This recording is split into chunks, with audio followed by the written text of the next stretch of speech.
Good evening, everybody. We're going to go ahead and call to order the County Planning Commission for June 10th, 2024. If you'll please call the roll. Yes, Commissioners Borja, Here. Conklin, Here. Corona Savignano, Devlin, and Rathel. Here. And we do have our quorum. If you'll all please stand with me for the Pledge of Allegiance. I pledge allegiance to the flag of the United States of America and to the republic for which it stands, one nation, under God, indivisible, with liberty and justice for all. And if you'll please make the announcements for this evening. Certainly. So the county fosters public engagement during the meeting and encourages public participation, civility, and use of courteous language. The Commission does not condone the use of profanity, vulgar language, gestures, or other inappropriate behavior, including personal attacks or threats directed towards any meeting participant. Seating may be limited and available on a first-come, first-served basis.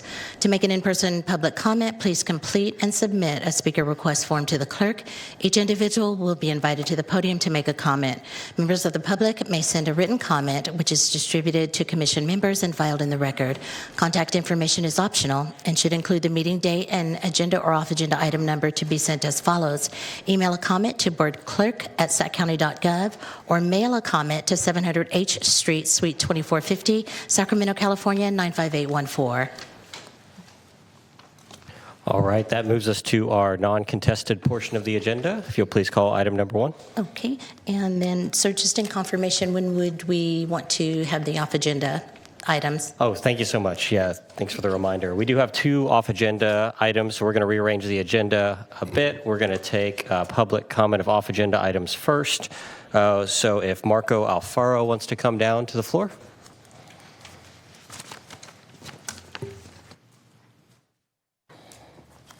And, sir, how many minutes would you like to give the public commenters? 2 minutes. Thank you. Good evening, City Planning Commission and staff. My name is Marco Alfaro, a carpenter out of Local 46 here in Sacramento. I'm here tonight to speak about the working middle class and where it's going. I can confidently say I'm still part of this working class that's fighting to still be even considered a class. Middle class used to be an American dream for the majority of the U.S.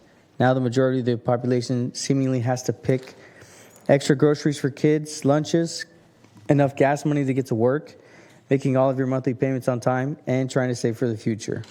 That's not what we should be aiming for as a working class. We should be aiming for a sense of financial security that doesn't have us stressed out to go see a doctor or worry about when we take days off and how it'll affect our ability to pay bills.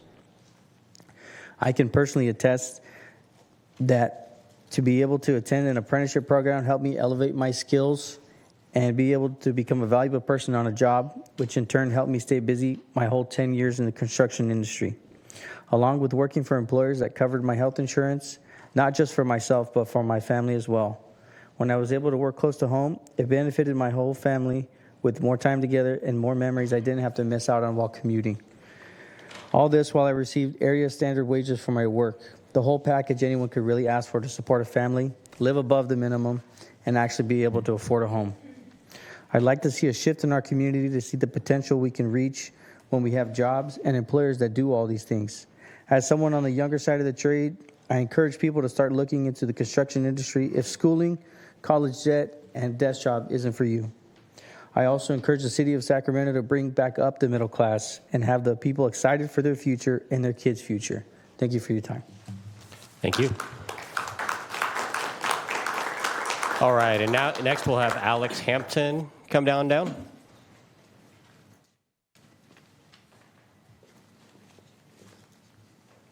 Good evening, Chair, Commissioners. My name is Alexander Hampton.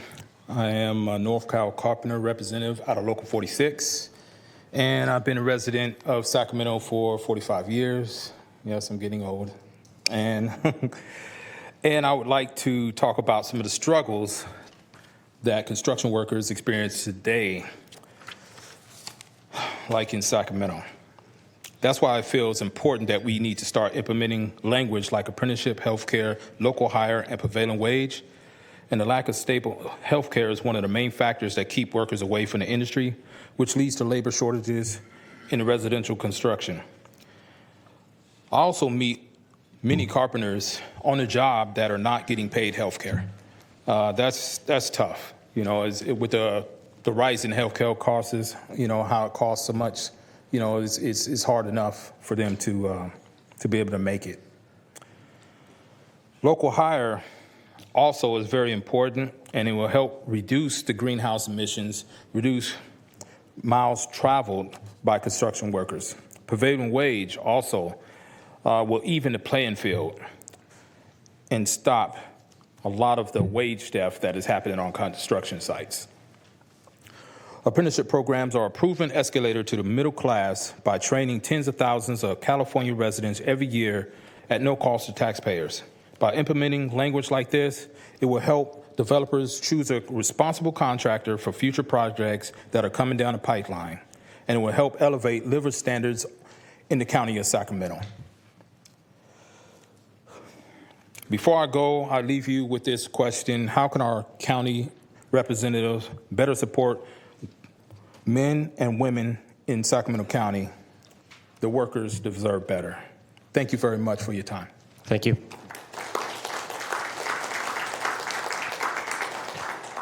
All right, any more off-agenda public comments this evening? And there are no more off-agenda. All right, we're going to go ahead and close the off-agenda public comment, and we will move to item number 1. So your item number 1 for this evening is PLNP 2023-00009. It is for a conditional use permit, special development permit, and design review. And it's located at 4707 Auburn Boulevard at the northwest corner of Myrtle Avenue and Auburn Boulevard in the Carmichael Old Foothill Farms community. And the environmental document is a notice of exemption. Good evening, Commissioners. Todd Smith, Planning Director. This is a non-contested item, so it's up to the desire of the Commission whether you want to see a full staff presentation. We do have staff available and ready if it's desired. Commissioners, does anyone like to see a staff presentation on this item this evening? I'd like to move it. All right, just no presentation this evening? Perfect. No need. I think the applicant. Is the applicant here this evening? Thank you. The applicant is here, so we'll probably want to hear from him. We'd welcome the applicant to the podium. If you'd like to address the commission this evening, you're not required to, but if you'd like to, please come on up.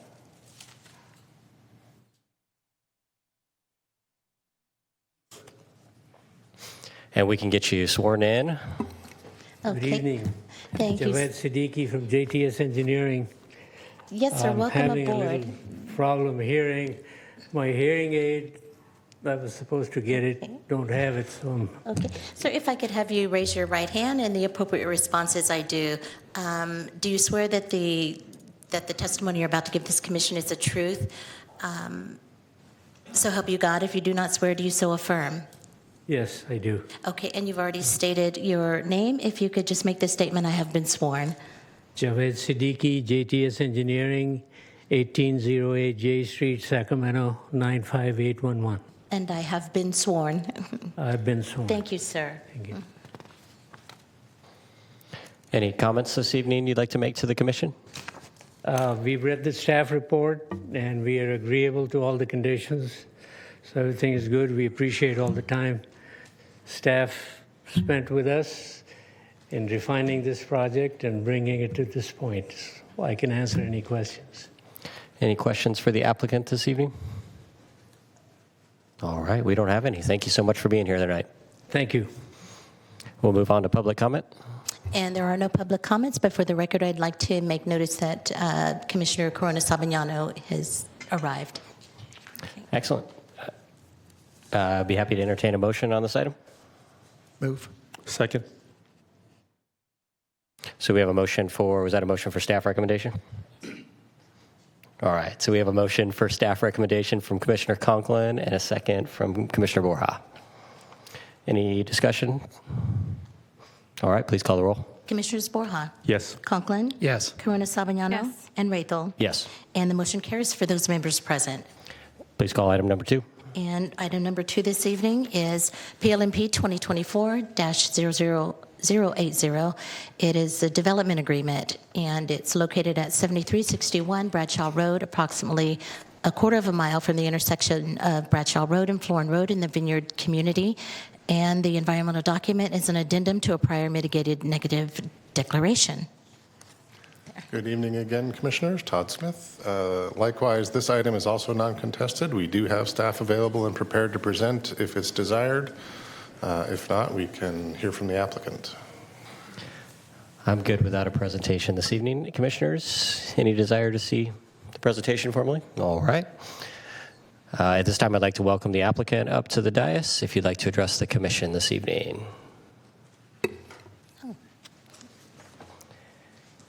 And we'll get you sworn in real quick. Okay, and raise your right hand, please. And the appropriate response is I do, which I know you're well aware. And do you swear that the testimony you're about to give this commission is the truth? So help you God, if you do not swear, do you so affirm? I do. And if you could state your name for the record and make this statement, I have been sworn.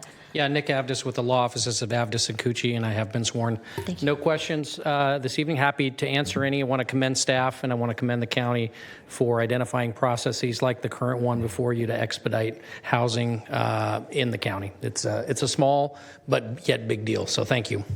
Thank you, Mr. Avdis. Any questions for the applicant this evening? All right. We'll move on to public comment. And there are no public comments for this item. Thank you. We'll go ahead and close public comment. Happy to entertain a motion. I'd like to move the item and supporting staff recommendation. Okay, I have a motion Second. and a second. Any further comment or deliberation?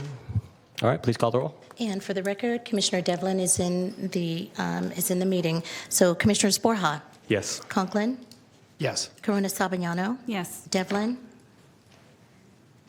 Which item is we on? Item number 2 for staff recommendation. Okay, yeah, I read that one. Okay, and yes. Thank you, and Raythel. Yes. And the motion carries. All right. That concludes the non-contested portion of our agenda. Just so you guys all know that don't come to Planning Commission on a regular basis. We move through the non-contested items relatively quickly to give us as much time as possible for the contested items this evening. Thank you to everybody who has turned in a speaker card on items number 3 and 4.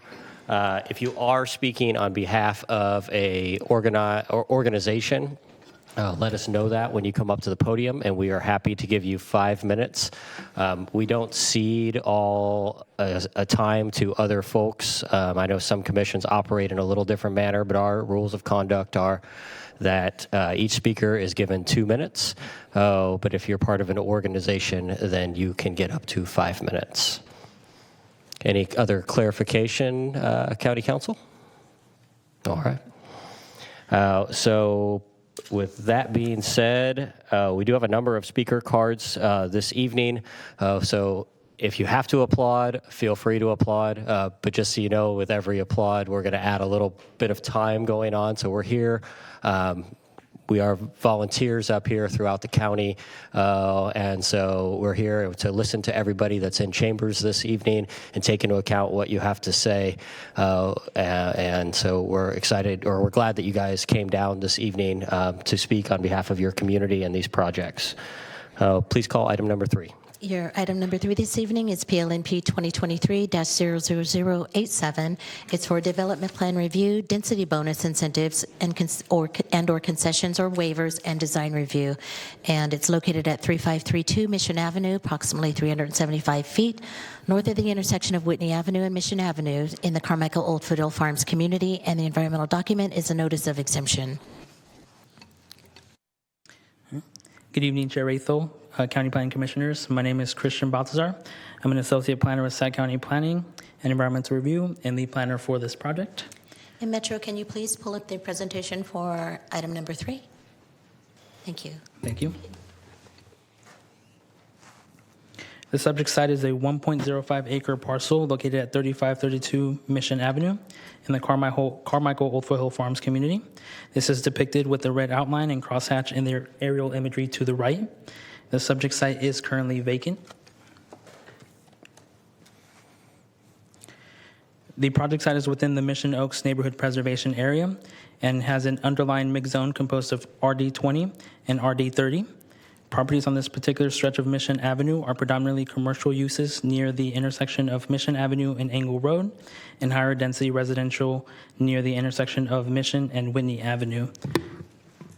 So looking at the zoning, you can tell the BP is this pink area, so closer to the north there.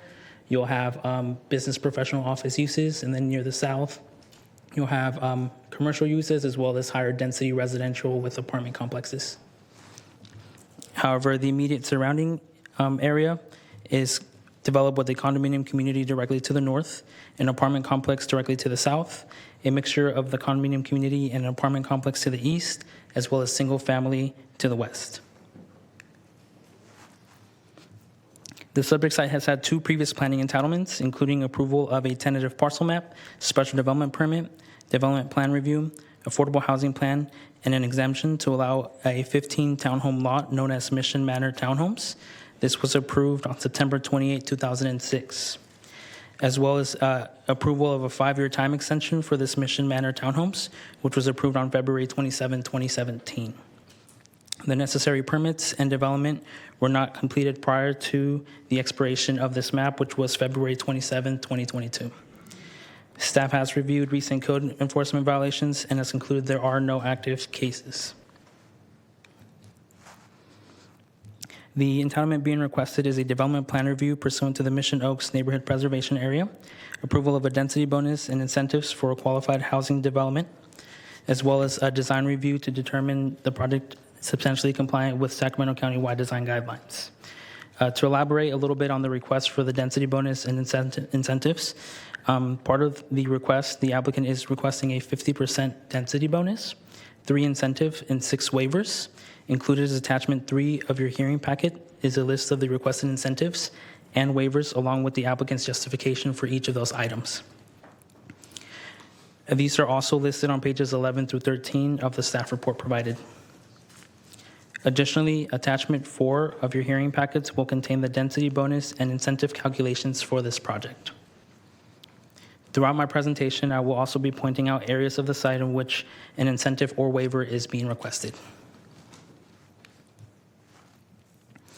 On screen now, we have the proposed site plan. The project consists of the construction of 4 3-story buildings to accommodate a total of 33 units. Of the 33 units, 4 of those units are proposed to be very low-income units.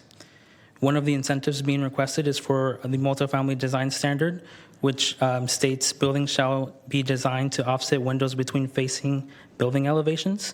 I will provide a visual representation of these 2 elevations later in my presentation, but both building Bs were not able to meet this particular standard, and that is these 2 buildings in the center here. They do have a mirrored floor plan, so they were unable to offset the windows between the 2 buildings facing each other.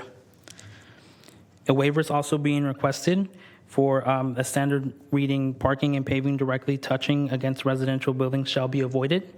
There are a few instances to the north of building B1 and of both building Bs where this occurs. So that's going to be right along this area here.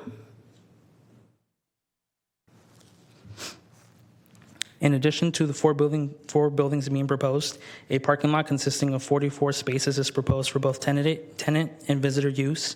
The second incentive being requested is for decorative features such as trees, lattice structures, or other decorative masonry walls as part of carports to minimize visual impact.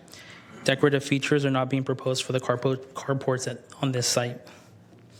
There are also 2 waivers being requested related to parking, which include standard parking stall sizing, as well as the total number of parking spaces for the site.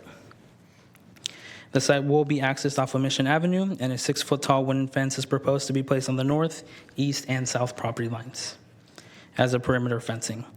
The 5th waiver being requested is for side yard setback requirements. The zoning code calls for a 15-foot side yard setback requirement.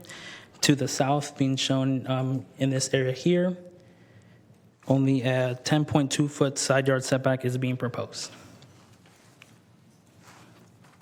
These are the proposed landscape plants. The project proposes frontage landscape planters with trees along Mission Avenue and parking lot planters with shade trees to meet parking lot shade standards. A basketball court is being proposed between buildings B and C near the southeast corner of the lot as a site amenity and will also serve as a fire turnaround for this site. A total of 26 trees would be removed from this site and were all rated as fair or poor conditions in the arborist report. The plans also show the addition of 35 new trees on the site. The last two waivers being requested pertain to landscape standards. The first of which calls for a minimum 7-foot wide continuous landscape planter shall be required for multifamily residential uses in all cases. The second being vehicle overhangs shall not encroach into required dimensions of landscape planters adjacent to buildings, parking areas, and/or property lines. As you can see from the landscape plans on the screen, a 7-foot landscape planter is proposed to the north, east, and south. However, in the parking areas to the north, no wheel stops are provided. This would cause vehicle overhang to encroach into that planter. Shown on screen now are the floor plans for both of the B buildings proposed. Both of these buildings would be in the center of the lot as previously stated. The ground floor is shown on the right side of the screen, and then the left side of the screen shows the two upper levels. So ground floor would be on the right side, shown here, and then floors 2 and 3 will have the same floor plan, which is this on the left-hand side there. On screen now are the floor plans for both of the proposed, for the proposed building B1, which is the building that would be closest to Mission Avenue. Similar to the previous slide, your ground floor plans are shown on the right side of the screen, and then the upper floor plans are shown on the left side of the screen. And lastly, here we have the floor plans for proposed building C. This building is the closest to the eastern property line, and similar to your previous slides, you have your ground floor plan on the right side, and then your upper floor plans on the left side. Here we have the building elevations from all directions for both of the proposed buildings B. As previously mentioned, since both buildings B are proposed to have mirrored floor plans, elevations 2, that would be this one here. So elevation 2 of one of the B buildings would face the other elevation 2 of the adjacent B building, B building. Through this layout, windows would not be able to be offset from one another. On screen now, we have the building elevations from all directions for proposed building B1. Building B1 and both buildings B2, or both of the B buildings would have a peak height of 38 feet 7 inches. Here we have the proposed building elevations from all directions for building C. As previously mentioned, all buildings will be 3 stories in height and accommodate a total of 33 units. This is one of 2 sightline exhibits provided. This exhibit depicts the location of the viewpoint of the next exhibit, which would be a person standing on the 3rd floor balcony of proposed building C, closest to the bordering condominium community and apartment complex to the east. This is that second sightline exhibit depicting 2 things. The first of which is a viewpoint of someone standing on the 3rd floor balcony and their view of what they would have to the neighboring properties. And the other item being shown is the height of screen trees, both at planting, which is depicted in the shaded trees towards the bottom there, as well as the height of trees after 15 years of growth, which is depicted with this outline to the north there. This is a rendering of the proposed building on site. This view would be heading south on Mission Avenue, looking towards the proposed project street frontage. The Carmichael Old Foothill Farms Community Planning Advisory Council, or CPAC, met on January 10, 2024, and recommended the Planning Commission approve with the votes of 4 yes, 1 no, 1 recusal the requested entitlements, with the recommendation that the currently proposed wooden fence be replaced with an 8-foot masonry wall. The Design Review Advisory Committee, or DRAC, met on January 11, 2024, and recommended the Planning Commission find the project in substantial compliance with design guidelines. I would like to note that during the DRAC meeting, DRAC members were informed by staff that the CPAC's recommendation to replace the wooden fence with a masonry wall, to which DRAC members did state that they felt that this would take away from the neighborhood feel of the area and were not in support of this particular change. Staff has determined that the proposed project is a qualified housing development for the Affordable Housing Incentive Program, which makes it eligible for a 50% density bonus, 3 incentives, and unlimited waivers. Although the project is eligible for 3 incentives, only 2 are being requested at this time. The project can be found consistent with the general plan, the community plan, the Mission Oaks MPA, and the zoning code. The project will create new housing opportunities to meet the county's diverse housing needs. And a notice of exemption was prepared for the project, indicating that there are no significant environmental concerns. And as previously mentioned, the project was supported by DRAC and CPAC. Planning Environmental Review staff recommends the Planning Commission take the following actions. Recognize the exempt status of the request under Section 21159.25 of the California Environmental Quality Act. Approve the development plan review, density bonus, and incentives, subject to findings and conditions. And find the project in substantial compliance with design guidelines, subject to those findings and conditions. Before concluding my presentation, I would like to note that there were a number of public comments received regarding traffic on site. I did want to note that we do have Gary Gasberry here from Department of Transportation, very available to answer any questions relating to traffic. We do also have the applicant in present to answer any questions. Thank you for your time. Thank you, Mr. Baltasar. Questions for staff this evening? Start with you, Commissioner Conklin. Thank you very much. Thank you very much for the presentation. I have a few questions. I was hoping you might be able to kind of help provide greater clarity. And so I've looked through the analysis, and I've seen a couple different numbers denoting for the number of parking. I've seen 42 being used and also 44 being used. I was wondering if you could shed some light on what number we're using. Yeah, so the complete total number is 44 spaces. 42 is provided for standard vehicle parking, and then 2 additional motorcycle parking is provided on top of that.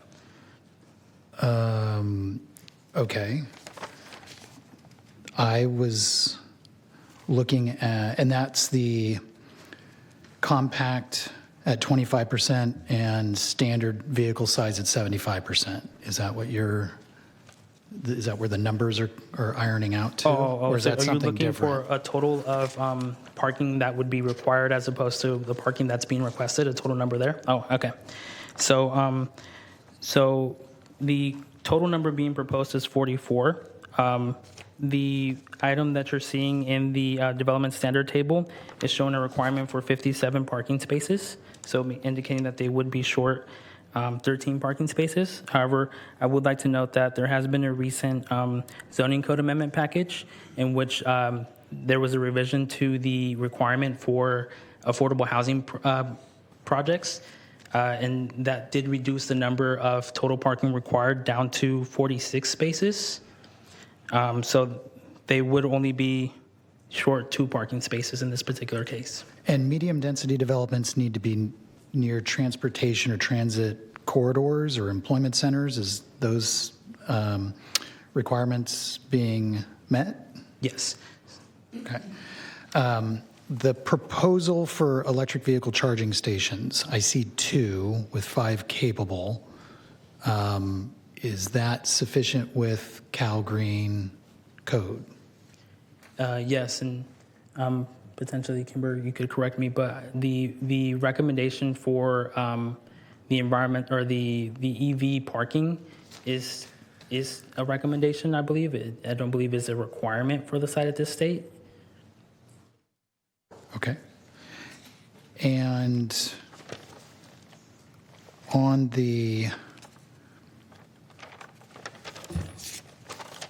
wall, I see this wood fence on the north and south and rear perimeter of the property.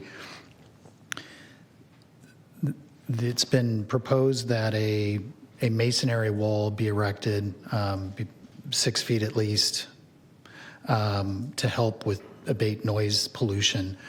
Can you walk me through what analysis or at least models have been used to evaluate the noise pollution or forecasted noise pollution in that area?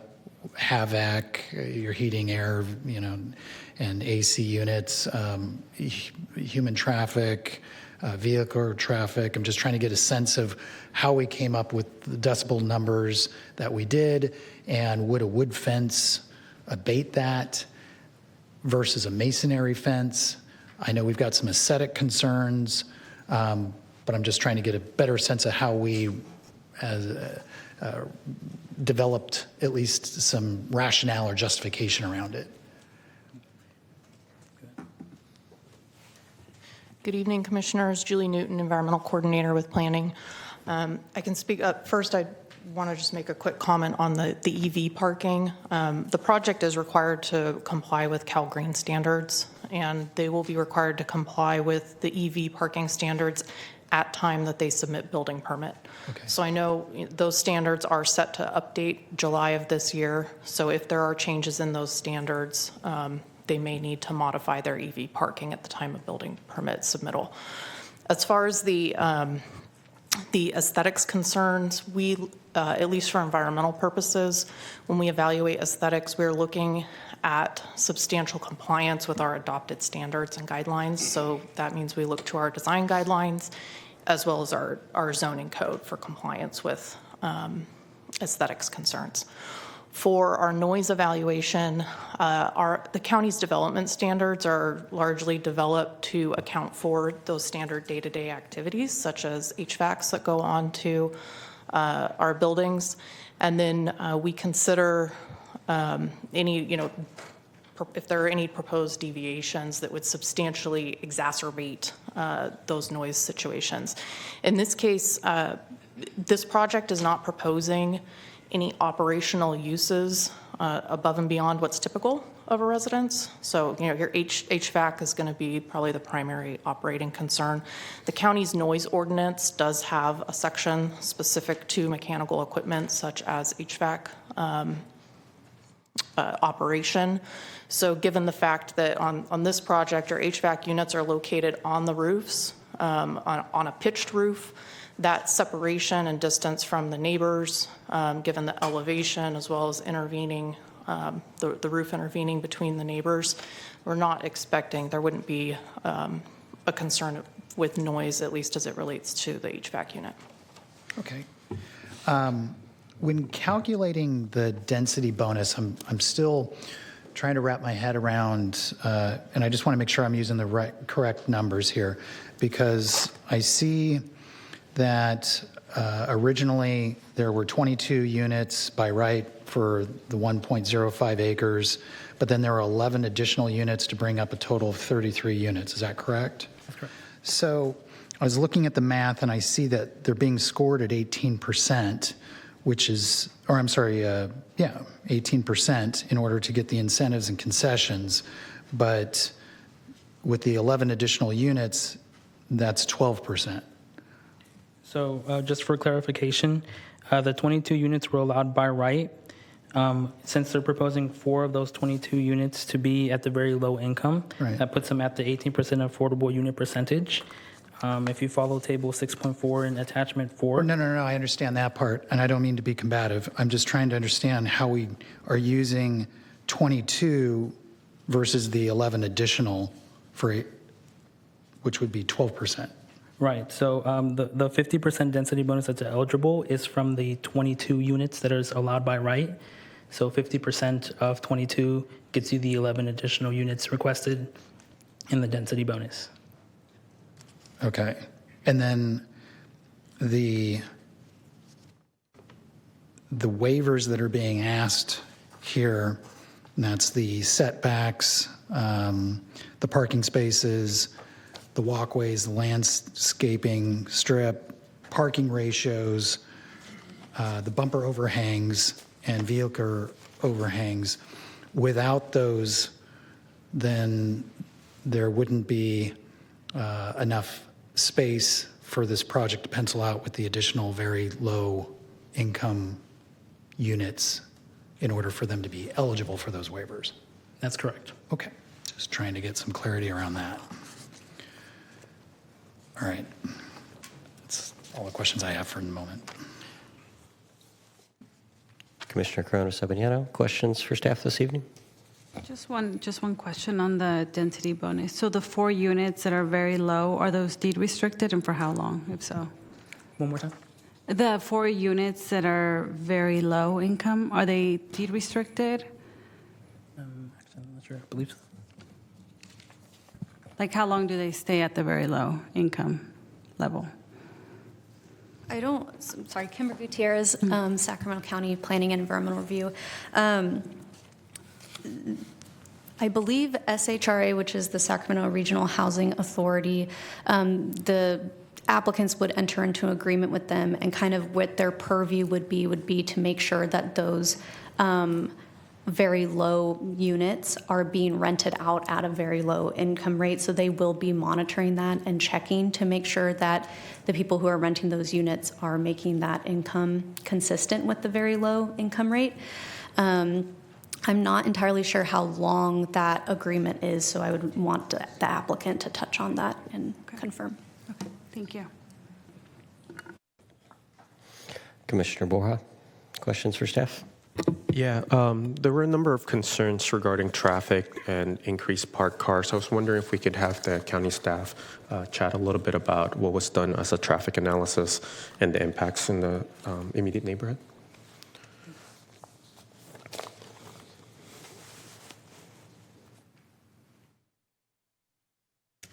Good evening. So for the traffic analysis, we typically look at a screening threshold. So even though these came in as two different projects, even our threshold to request a traffic analysis that the applicant would have to do is to either produce 1,000 daily trips or 100 peak hour trips, using both their two projects from PLMP 2387 and 2389. Adding both their trips together still didn't exceed those thresholds. The data we use to collect what their forecasted trips would be is from the Institute of Transportation Engineers, which is the industry standard to determine what type of building produces what type of traffic. Understood. What does the county anticipate making any, while not hitting the threshold, making any improvements to perhaps the nearby traffic lights within the corridor, or would that be perhaps something that you would have to revisit if and when the project becomes successful and then additional trips would be gathered? So we did have our traffic engineering department look last year at the intersection of Whitney and Mission for a signal warrant analysis, and they determined that a signal wasn't required at the time.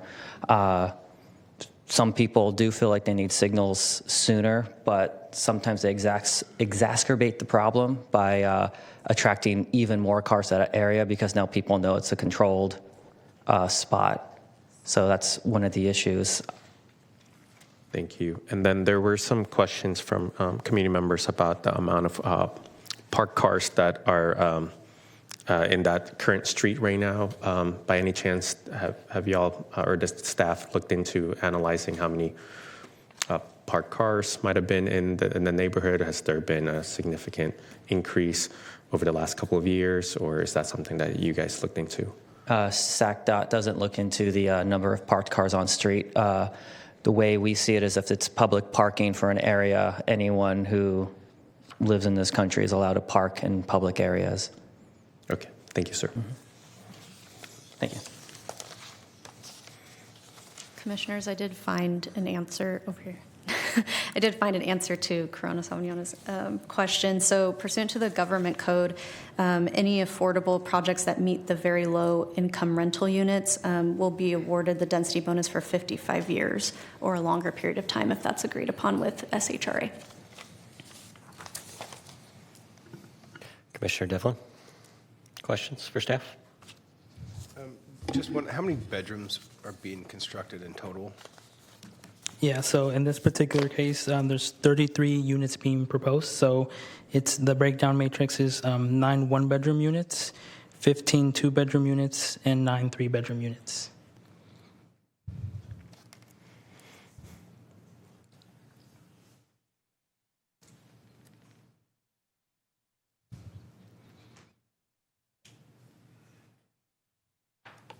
Any other questions for staff? Commissioner Devlin, any other questions for staff? All right. I didn't know if he was doing some math over here, so sorry. Can you talk a little bit about a concession or incentive versus a waiver? Yeah.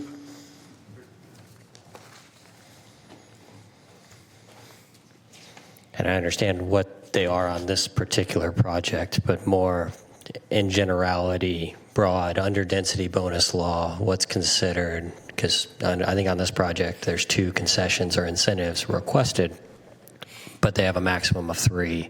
Yet the other very similar requests, I would consider them similar. But are you guys different? How are you guys differentiating between a concession incentive and a waiver? Yeah.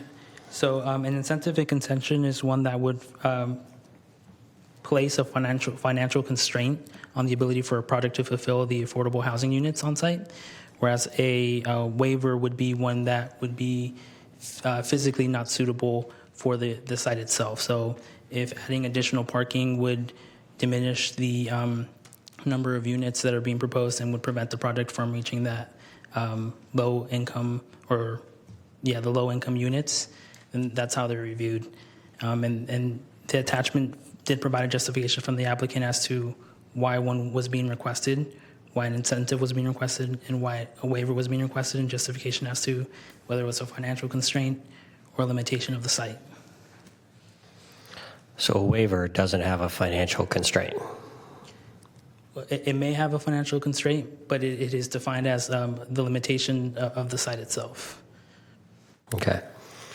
So getting into a parking discussion then, probably where I'm going with this is parking could be placed underneath the units. But in this case, it's saying, well, the site's not suitable, so we're going for a waiver instead of a concession. And I'm just trying to wrap my head around that. I don't think anybody wants a 4-story project now.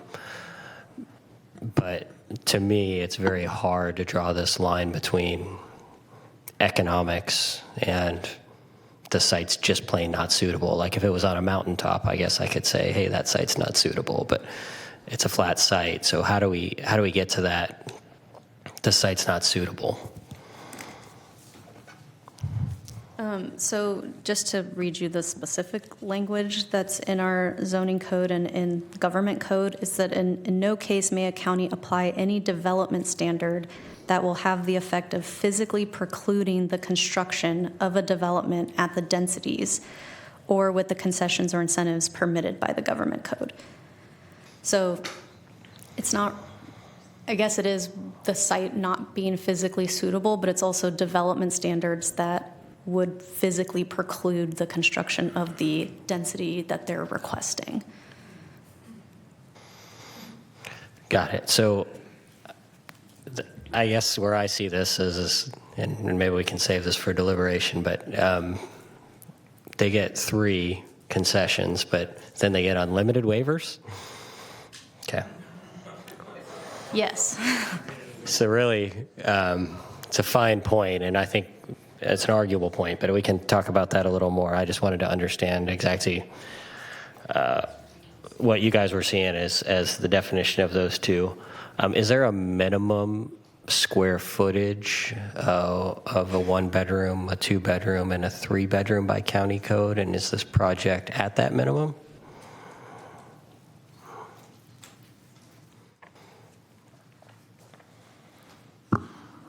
Commissioner Rathel, Todd Smith, Planning Director, the county zoning code does not specify a minimum square footage for multifamily units.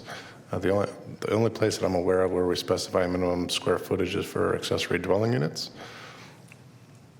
Okay. And it looks like you guys talked a little bit about the view from building C and the sight line there. Is that completely blocking to the east? I'm just trying to look at the landscape plan. I mean, maybe you had the landscape plan there.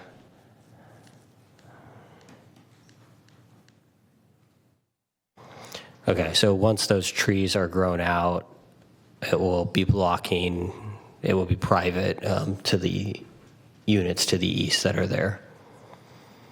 That's correct. Potentially with one little hole there in the center. Is that fair to say? Yeah. Okay.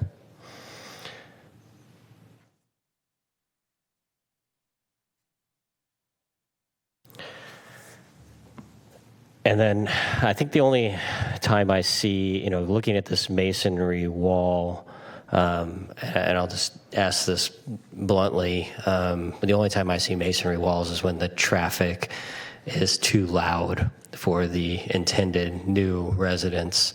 I'm trying to think back of any project where I've seen a masonry wall being put on a residential project from the expected noise of residential residents. Is it fair to say that that hasn't ever happened to your knowledge? As far as we know, we haven't seen too many of those, if any.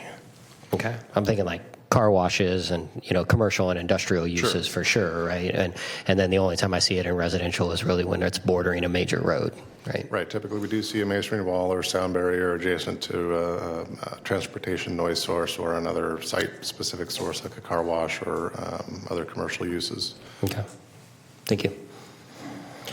I think those are all my questions for staff at this time. Any other questions before we move to the applicant? Sure. I'm sorry. I just need to get kind of over this hump in my head, and I apologize. I'm trying to maybe better explain or point or give me at least the page number here on the calculations for the density bonus. I'm trying to understand why 22 units are being used and not 33 units. Yeah. So attachment 4, essentially, since the site itself is split zone between RD20 and RD30, density is calculated based upon the net acreage of the site, along with its designated zoning district.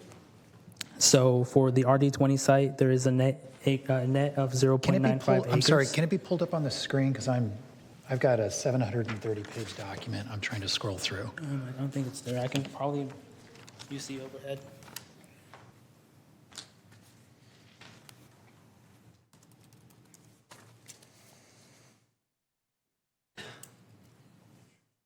Maybe we can zoom in a little bit.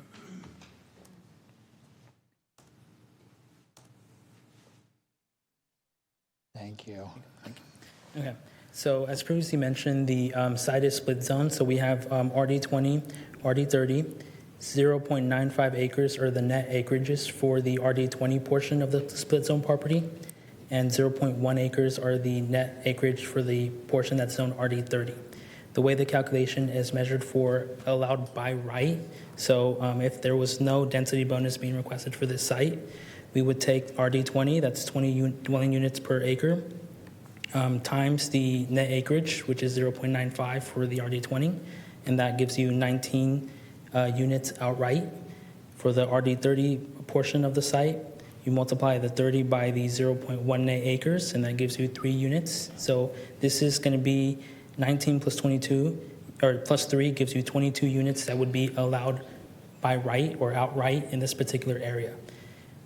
Since 4 of those 22 units that are allowed by right are being proposed as very low income units, that gives you an 18% of the amount of units being proposed as low income, and that gives you your affordable unit percentage. That's that 18%. Yeah, so no, and I appreciate that, and I get that part. I guess what I don't understand is the applicant has added 11 units, correct? 11 units to the 22 units that are allowed by right. So the density bonus, that 50% is calculated by the units allowed by right as opposed to the units that are being proposed. So we're not using a 33 unit calculation. Right. We're using the 22 unit because that's what's allowed by right or allowed within this particular zone.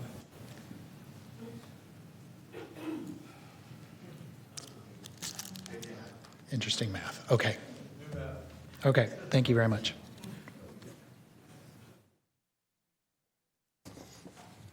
Any other questions for staff this evening? All right. Thank you, sir. Thank you. At this time, I'd like to request the applicant come up to address the commission. And if there's any members of your team here that are going to be answering questions, we'll get everybody sworn in at once.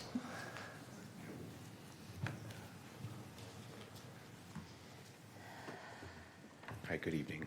Good evening.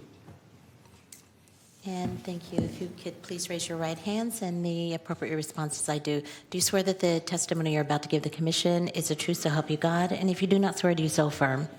Yes, I do. Okay, and if you could state your names for the record and make this statement, I have been sworn. Dominic Mogavero, I have been sworn. David Mogavero, I have been sworn. Thank you.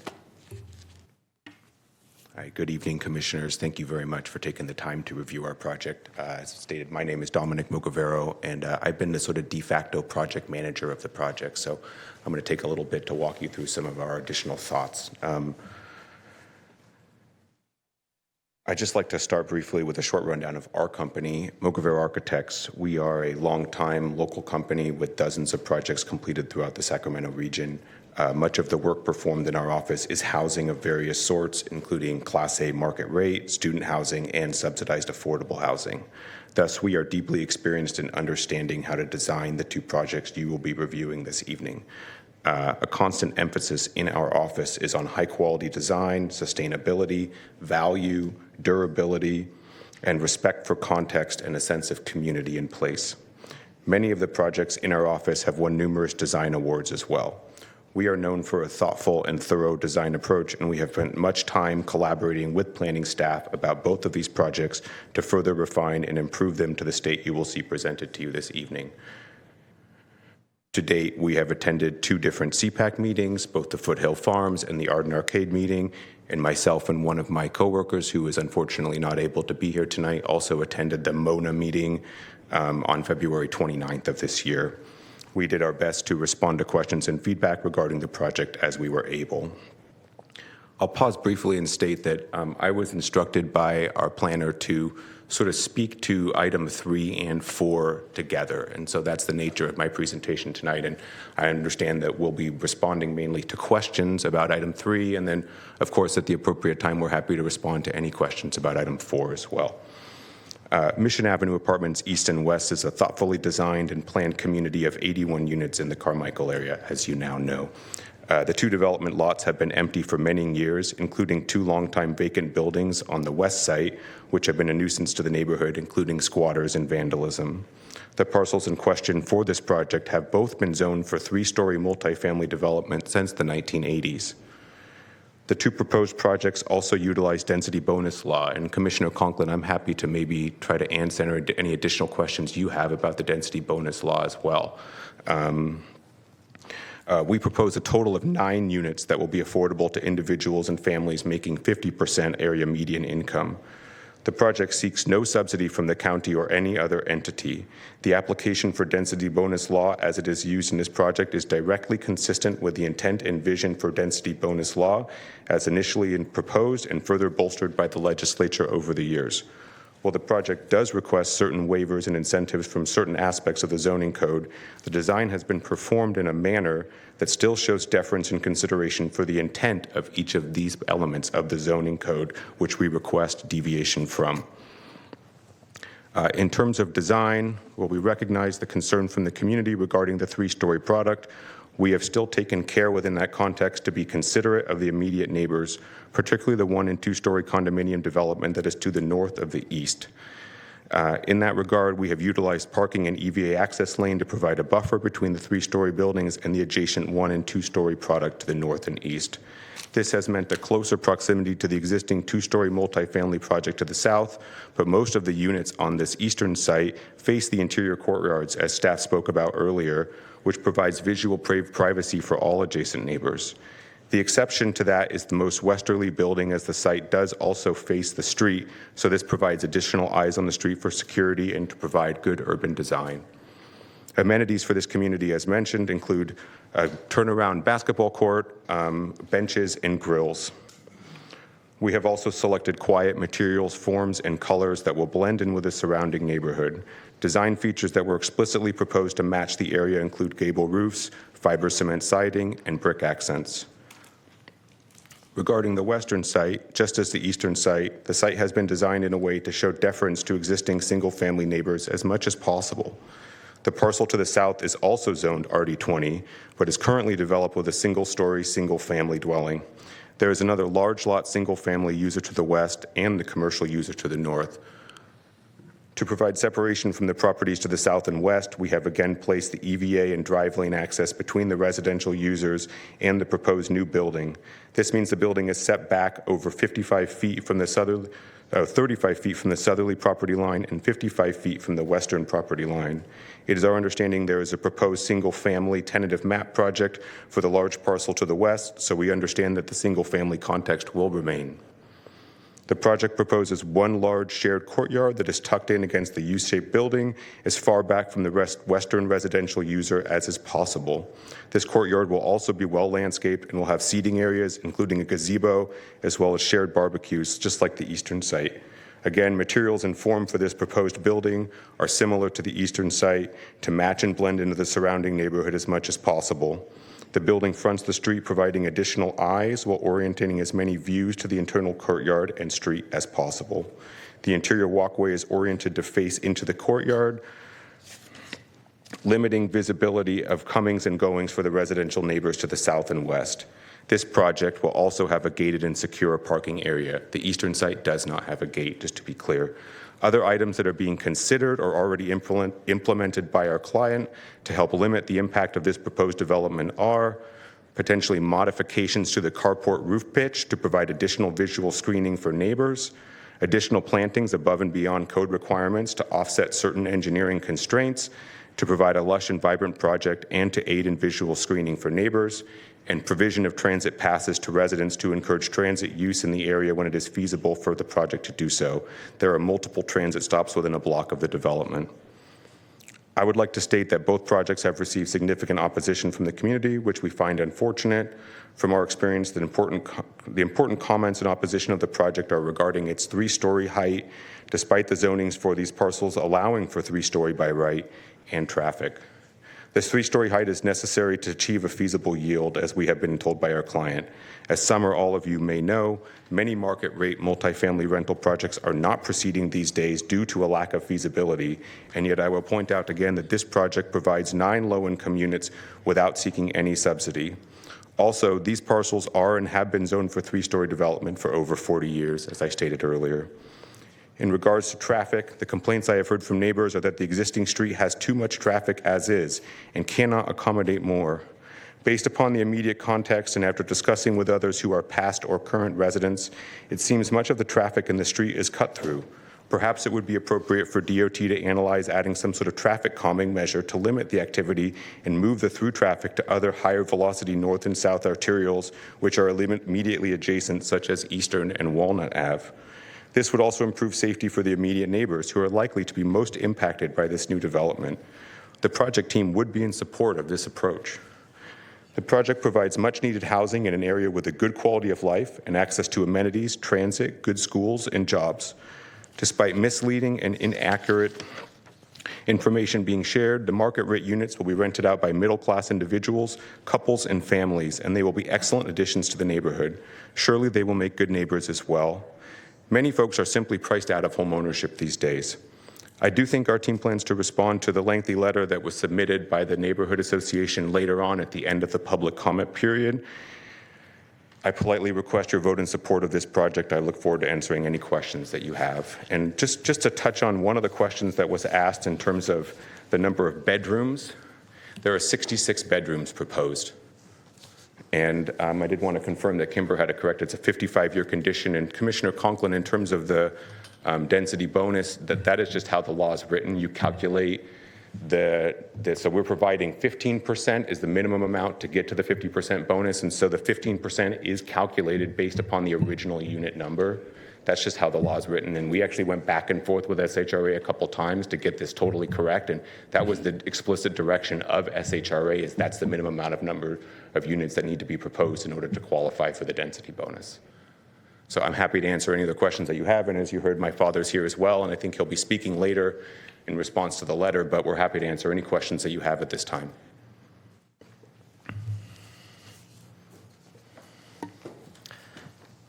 We'll go reverse order this time. Commissioner Devlin, questions for the applicant this evening? Not at this moment. I mean, I think I'm curious about the purpose and kind of thought behind the sound wall, but that was Commissioner Conklin's. Commissioner Borja? I'm not sure if this was brought up in prior discussions, but I appreciate for the applicant for inviting myself to a meeting about this project 2 months ago prior to this hearing. I just wanted to point that out.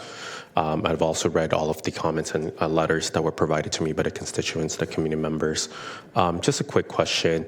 We're presenting this as two different projects, but in the event that one or the other projects do not fail to move forward, is it still considered to be feasible to move either just the west or the east? That's my understanding, yes, sir. That if one were to proceed and the other would not, that the project that was approved would still proceed. Thank you, sir.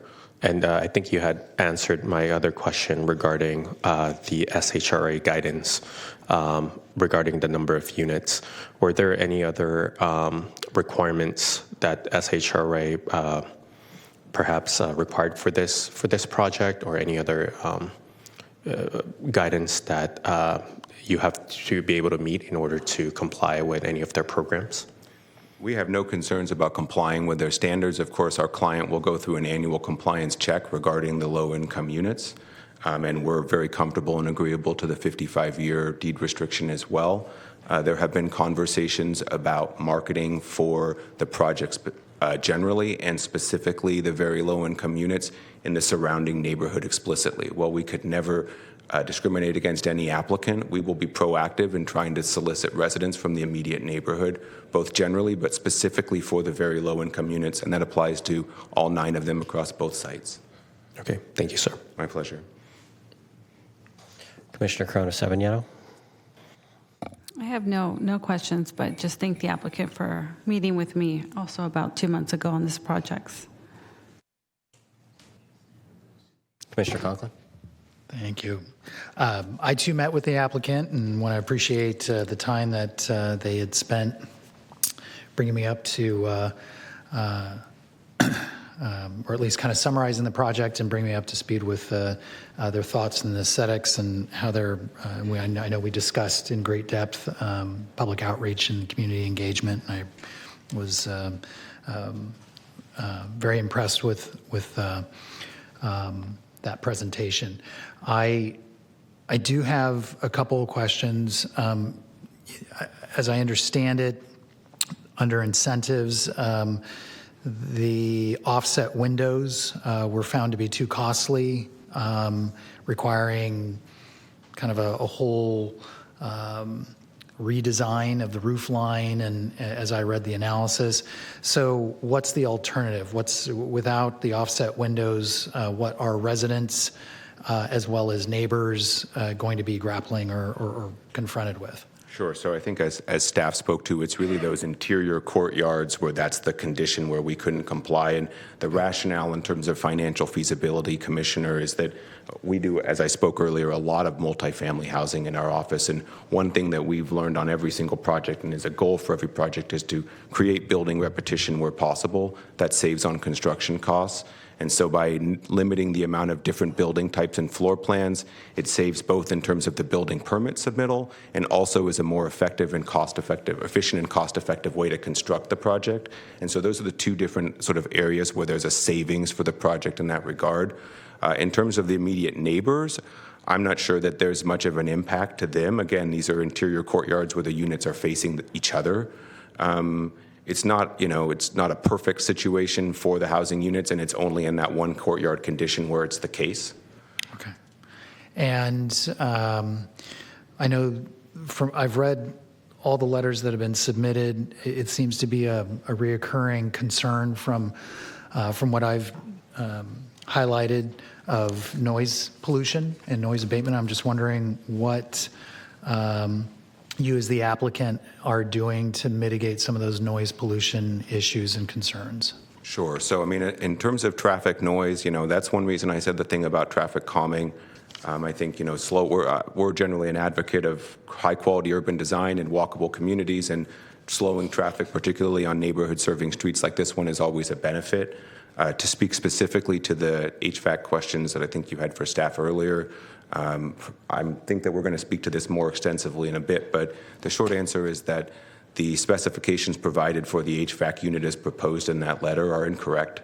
We've interfaced with our mechanical engineer, and a 5-ton unit is significantly oversized. It's more likely to be a 1.5 to 2-ton unit, and the DBA generation of those sorts of units, at least according to our engineer, and we provided this information to staff as well, is closer to 54 DBA at the source of location.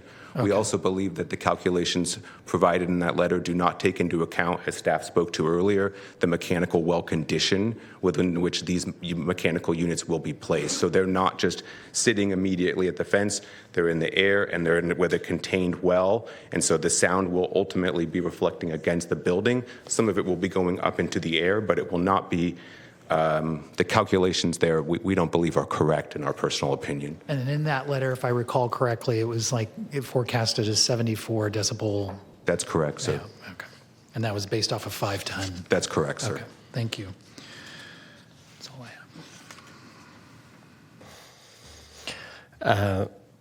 I think my only question is really on this incentive versus waiver question. It sounds like you do these projects maybe in multiple jurisdictions, so maybe able to give us a little more insight into that, because I'm struggling to see it in the county code. So could you elaborate on the difference between an incentive, a concession, and a waiver, and why the calculated cap wouldn't be the real cap? I'm happy to sort of elaborate, but I'd like to just clarify. When you say the calculated cap is not the real cap, are you speaking to the number of parking spaces required, or? No, the staff report says that you would be entitled to 3 concessions, and instead there's 2 concessions requested. But then I think there's 4, I may be confusing the east and west projects, but 4, 5 waivers also requested. Sure. So to just speak generally, yes, it is quite confusing to start, and it took me a while to get my head around it. And the interpretation of Sacramento County staff has been consistent with other jurisdictions that we work with. It's pretty much prescribed within density bonus law that there's a specific number of incentive concessions, and then our experience, and though we don't work in every jurisdiction in the state, we work in a pretty broad territory, is that the waiver application being unlimited is also consistent with our experience. In terms of why we only have 2 incentives, and I think maybe what you're getting at, Commissioner Rathel, is that why isn't it 3 incentives and the balance being waivers, perhaps? And for us, it's just how we interpreted the deviations that were necessary in order to make the project financially feasible, in order to achieve the density bonus, which is permitted by law due to the provision of the affordable housing units. And so I would generally agree with staff's interpretation that incentives concessions typically have a financial incentive tied to them.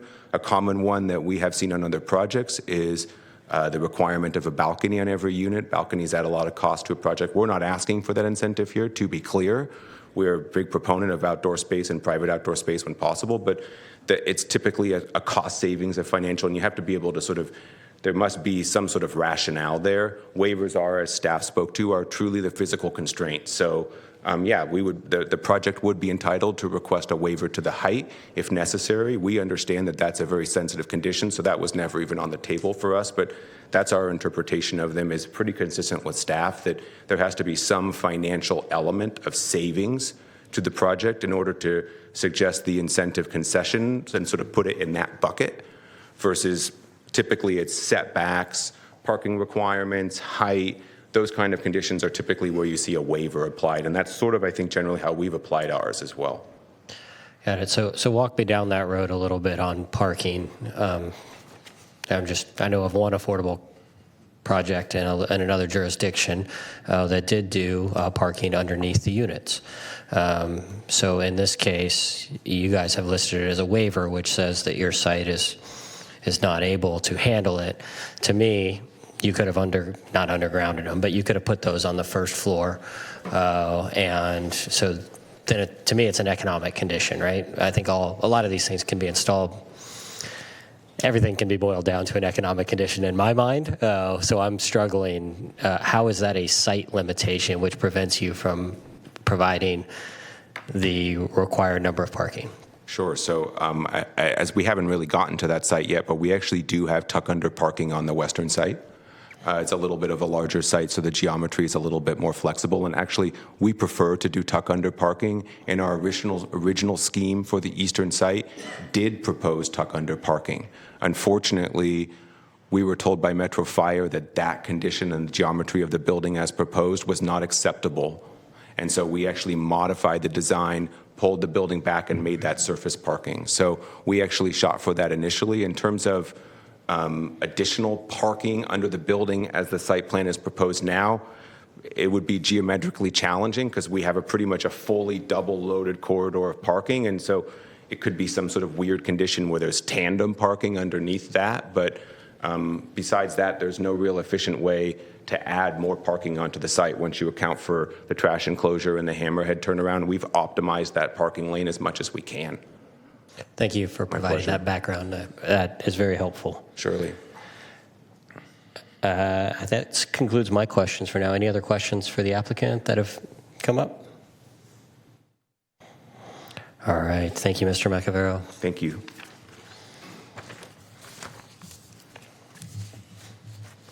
And with that, we will move on to public comment.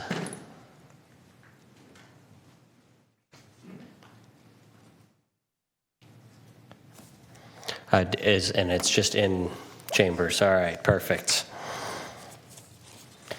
All right, so what I'll do with public comment, we are going to take, since these are two separate projects, although closely related, we will take comments on project number 3 right now, and then if you'd like to comment also, I will put you back in the pile. Some of you have 3 and 4 written down on here.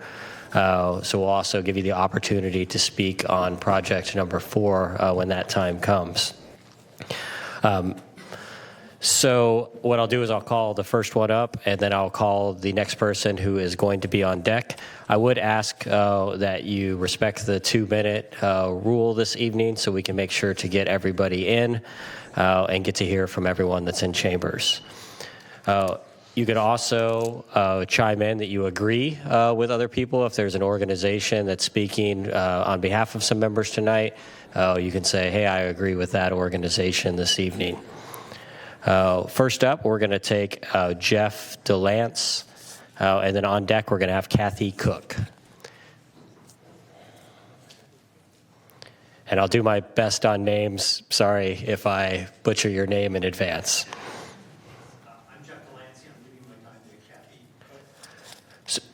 So we're not going to have any ceding of time to different people. We'll let. All right. Sorry. I wasn't prepared to speak first, but.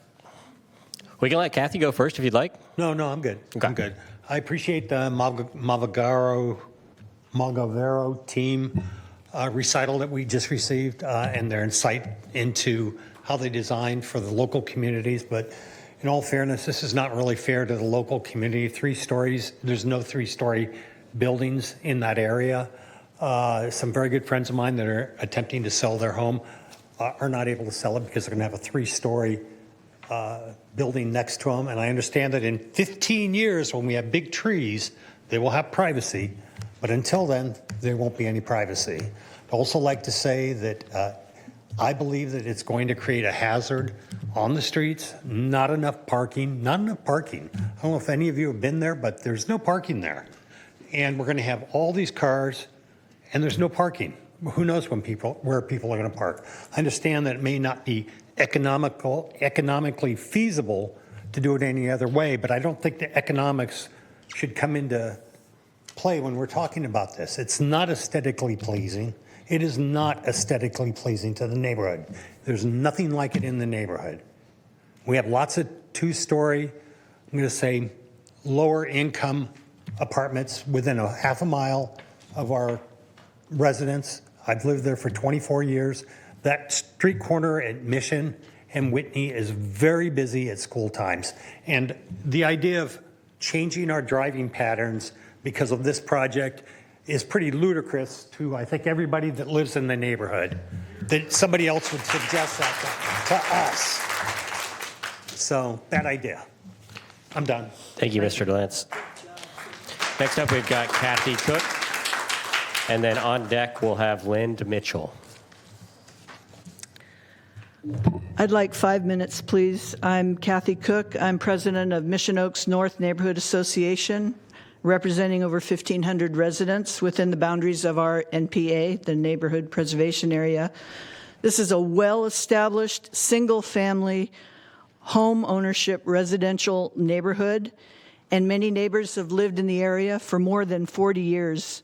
When the Board of Supervisors first approved our NPA, over the concerns that the American River Hospital was changing our rural to suburban, the aesthetics of the neighborhood, they were right. The small farms were bought up and medical buildings went up. Still, the development standards of the NPA were enforced.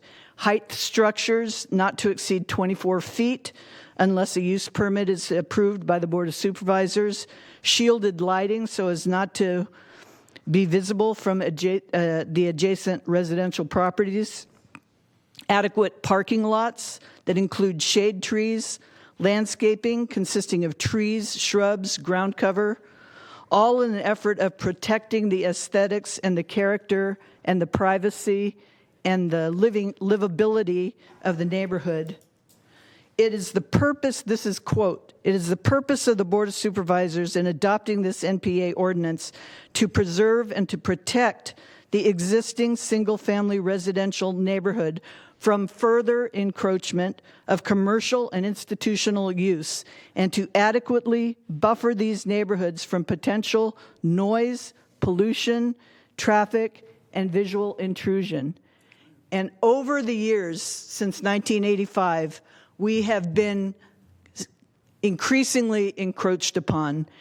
Increasingly, they're trying to build higher properties, densities. Everything about this 2 Mission Avenue apartment projects are going to have negative impacts on the aesthetics of the neighborhood. And it goes against the agreement that the county made with our community. 2 3-story high buildings are a visual intrusion, and they destroy our privacy. Imagine strangers staring down into your private backyard. No one would like that, and it's going to cause tension and hostility in the neighborhood. There are no 3-story buildings anywhere in our area.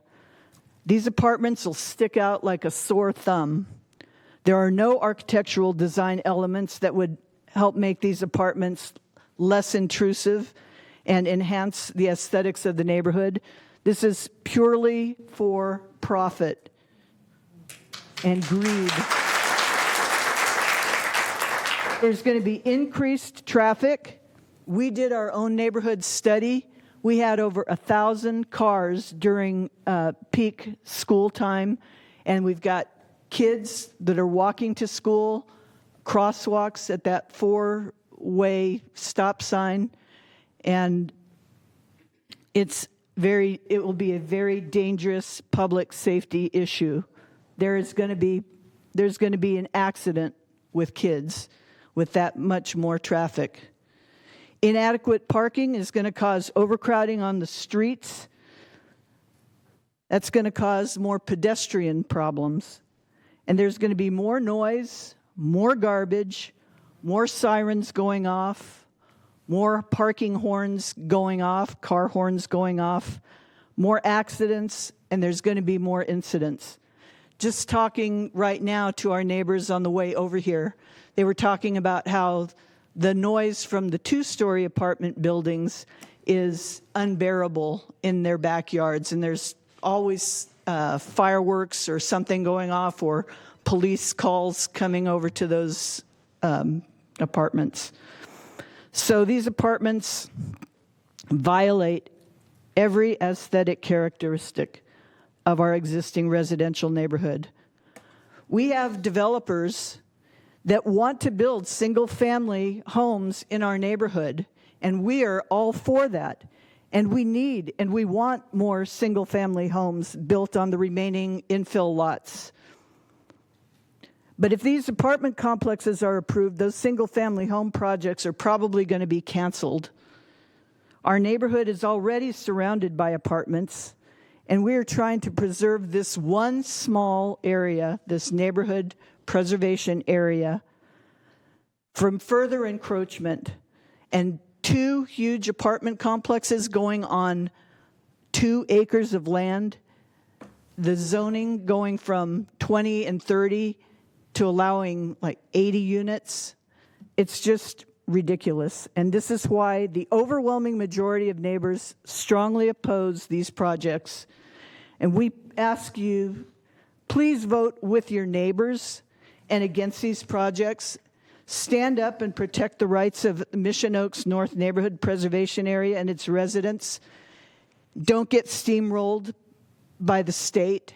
Stand up for the county and protect our neighborhoods. Vote no on these apartments. Thank you, Ms. Cook. Thank you.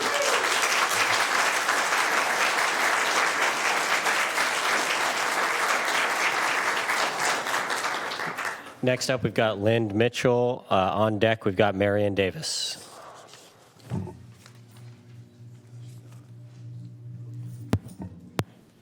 Yes, Kathy is right. I am already experiencing the abusive noise from the 2-tiered apartments that are behind me. I have one of the largest lots in our complex, in our grouping, in our gated community. And there is constant noise, constant fireworks going off. In fact, last night I thought there were gunshots. And it went on for about 30 minutes at about 10 o'clock at night. And all the loud music that goes on, I can hear them at the pool.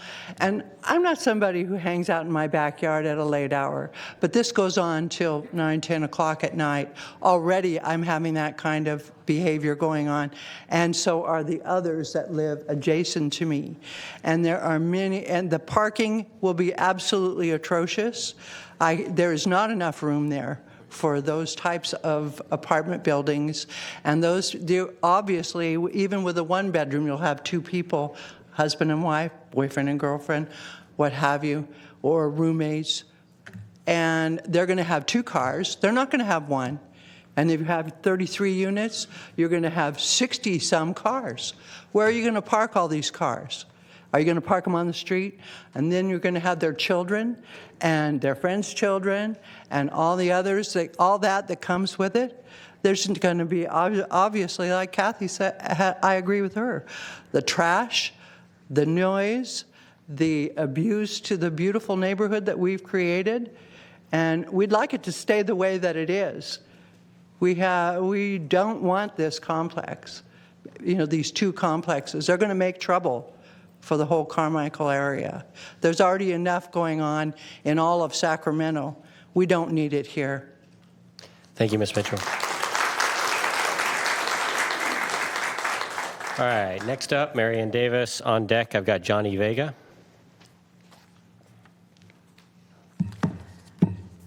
First of all, I just want to say thank you for your time and for your contribution to help us and to volunteer. I live at the condominium right there in Hidden Oaks.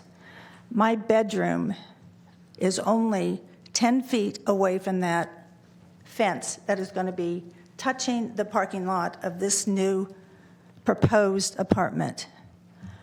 Sound goes up. I'm on the 2nd floor. People come in at all hours of the night with their cars on, blaring, boombox music. It produces carbon monoxide poisoning up into my bedroom. There's no view on the 2nd floor when you put 3 stories in there. There's not going to be enough parking. You go outside of our complex, our gate. If there's no parking to accommodate these people, you come out of that gate, you have to come into the lane. Are they going to do away with the no parking signs on our side?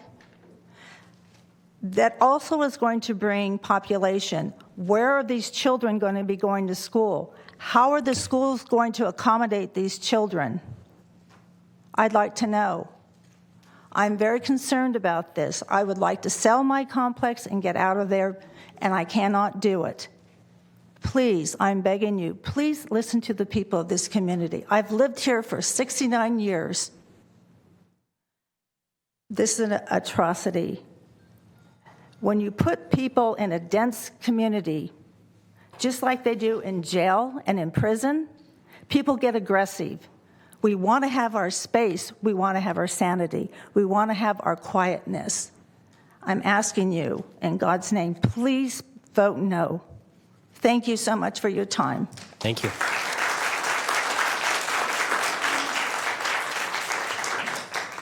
All right, next up we've got Johnny Vega and Wailetta McDaniel is on deck. Hello, my name is Johnny Vega, and thank you. I'm just going to read a letter that you already have, and it's simply, my letter is an effort to make this board aware of real people's livelihoods being put at risk when projects like this, constructing high-density multifamily units in single-family neighborhoods, are approved. Again, I am a 31-year resident of Arden Arcade. My home is a single-family home. My neighborhood is a single-family neighborhood. It would be nice to keep the neighborhood this way. Unfortunately, there are forces at work to dismantle this style and way of life, a life I have invested in throughout my adult years of diligent, thoughtful effort. Sadly, I do not have the years available to start over. My life, my quality of life, and my way of living are in jeopardy, and each of you has the power to challenge these negative change agents to protect the citizens in your districts. I live here because the neighborhoods are organized as single-family homes. The green spaces, so carefully planned and maintained, provide safe outdoor activities. These neighborhoods are quiet and safe. These neighborhoods are wonderful and safe places to raise families. My neighbors are my friends, and we depend on each other as needs rise. My neighbors work together to keep our homes sanctuaries, clean, safe, and quiet. I am not against the idea of building affordable housing. It is the use of multi-story, multi-family, high-density apartment buildings being placed in the middle of single-family neighborhoods that I object to. These affordable housing units are designed with little to no regard for the character and feel of the existing single-family neighborhoods. It comes down to aesthetics. A 3-story mega structure like these just does not fit aesthetically in our single-family neighborhoods. That is primarily single-story, single-family homes. There must be a better way to meet the needs of both existing single-family neighborhoods and expanding affordable housing. Mr. Vega, if you could make your closing comments. Well, I would just like to say that aesthetically, this would not work in our neighborhood. Thank you. Thank you.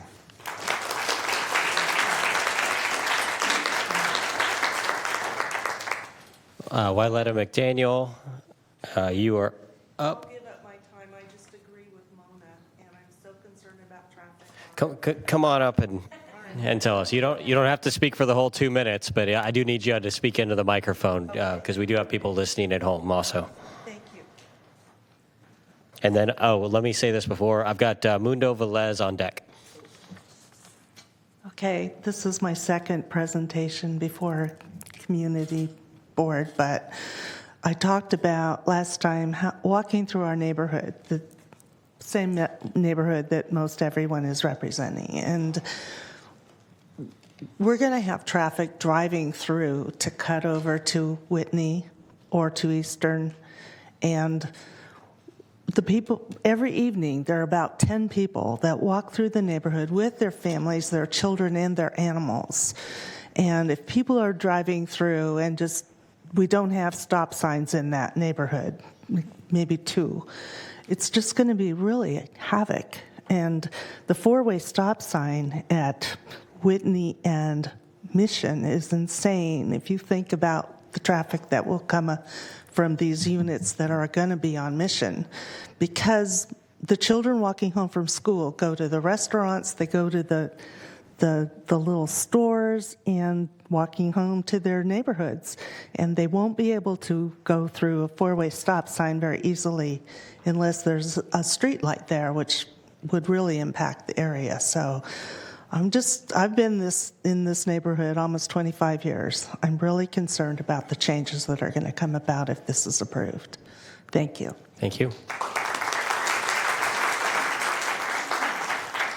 All right, Mundo Velez is up, and Sarah Jones, you're on deck. Good evening. Mundo Velez here, standing in front of you in total opposition to this project. This project is atrocious, unsafe for the people that it's intended to house, unsafe for those who are now living in that neighborhood, unsafe for our children to go to school, our grandchildren to go to the school. This project, as presented to you, is asking waivers, exemptions, favors, because they cannot meet those requirements. That tells me that project is not financially equipped to proceed. And on that basis, if they don't have the money to comply with the regulations, don't do it. Turn it down. Please, do not vote for it.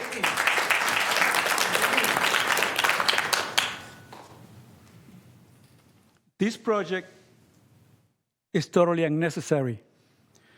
We talk about the housing needs.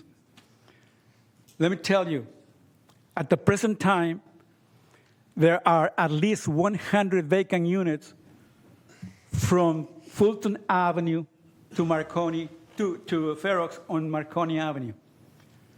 Vacant units. So what is the need of this housing? This project is needless. Now, let me address something here. I've been to all of these meetings, and the people in just like you, empowered to vote, after the meeting, they just grabbed their hairs and they said, there's nothing we can do. We got our hands tied. Please don't take that. You have been given the privilege to vote, to protect our community. Turn this application down. Do not vote for it. Every time you give freebies, exemptions, you're taking away from our safety. Thank you, Mr. Velez.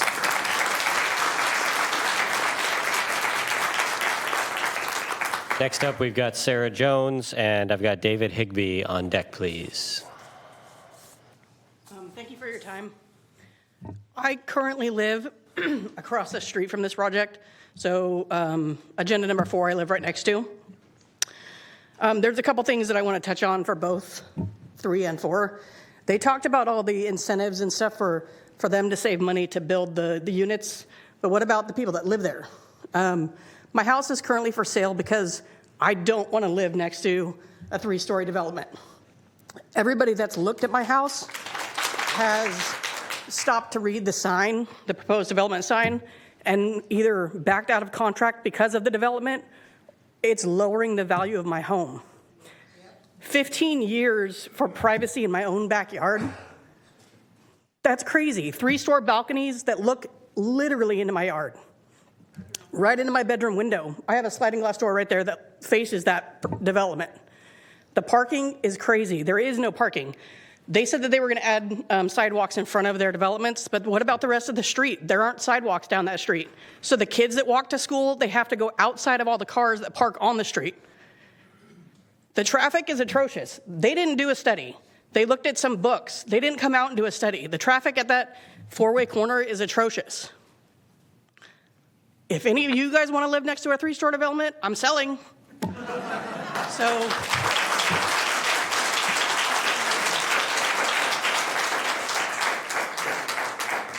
Thank you, Ms. Jones. David Higbee, you are up, and I've got Ron Mozingo on deck. Thank you for your service. I walked up to the project today. It took me 4 minutes and 2 seconds, so it's going to affect me.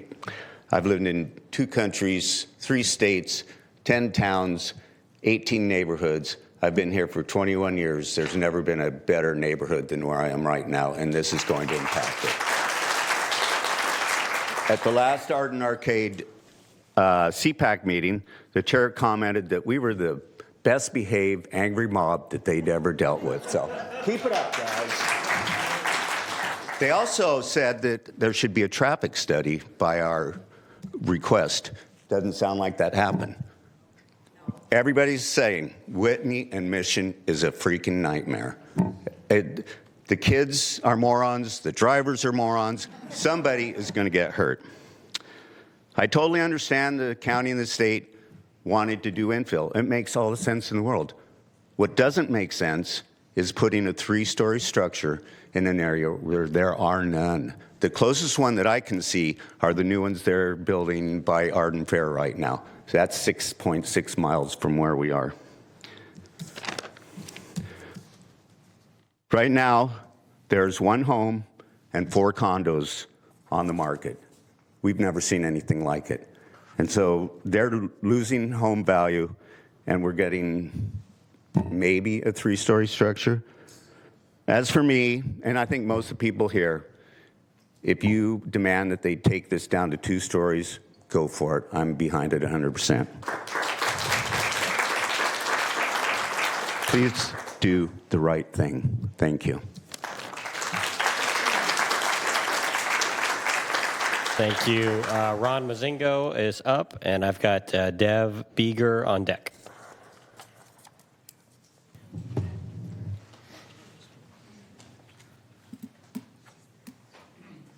Good evening.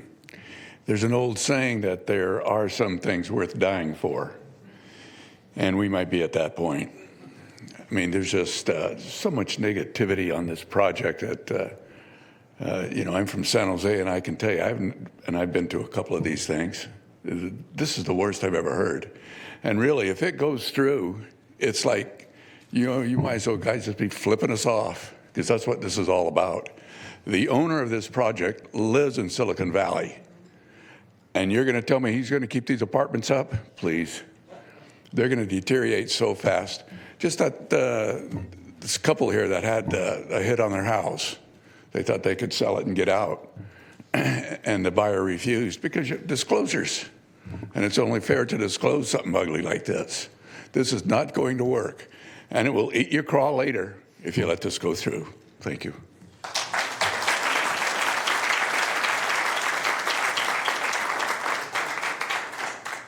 All right, Dev is up, and I've got Ellen Anderson on deck. Yes, my name is Dev Berger, and I live very close to these projects. I walk the streets there. I agree with all of the testimony you've heard about the atrociousness of the corners. They are dangerous. I represent older adults, and you're asking them to practically run across the street, let alone the kids. So let's be very aware that we are an aging population. We do not want the aesthetics that this project brings because they are not attractive at all.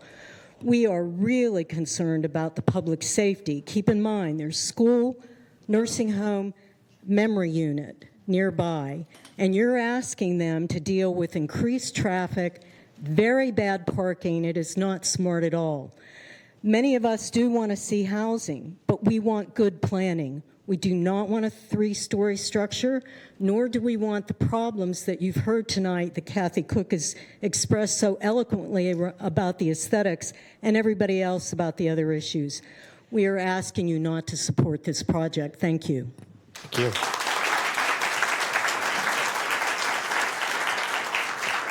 All right, I've got Ellen Anderson up. Kim Fruitt, you're on deck.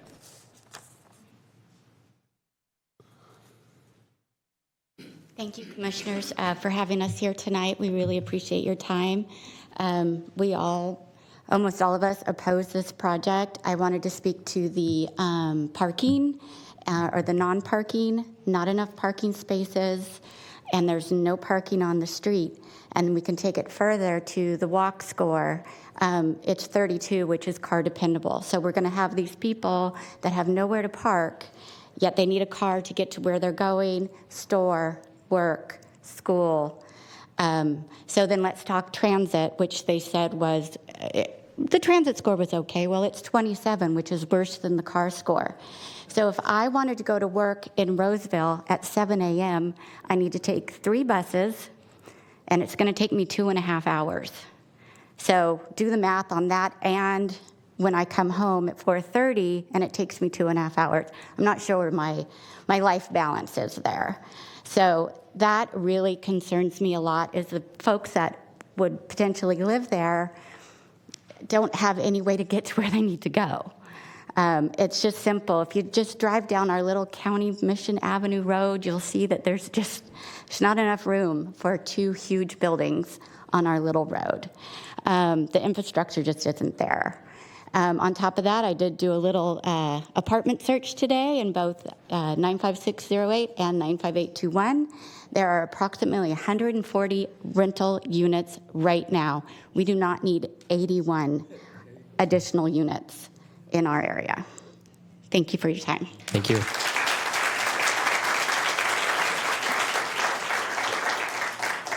All right, Kim Pruitt is up, and then I've got Mark Senatori on deck.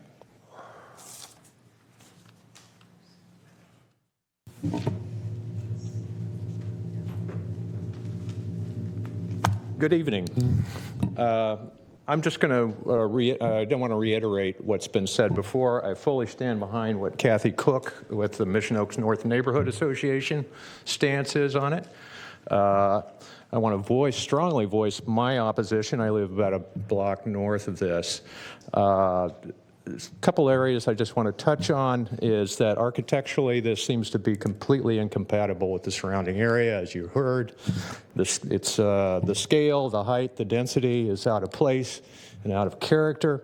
The setbacks are being waived, which would deal with a lot of the height normally, so it doesn't make sense on that aspect. I do question the amount of landscape and hard surface area on this project. It seems to be basically paved almost property line to property line with very little waivers on landscape. Parking, as you've heard, I'm not going to reiterate that. Overall, I think this is just a disingenuous effort to use the density bonuses and waivers to maximize build out on this. So that I'm opposed to. It's bad planning, lasts for 50, 100 years. So anyway, I have a request that you reject both these projects, and thank you for your time. Thank you.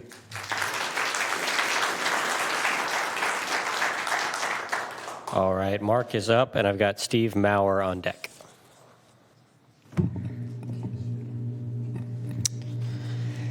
I live in Arden, and in the past have lived pretty close to the proposed projects. I understand that change is difficult, and the negative impact to the adjacent residents is real and very real to them.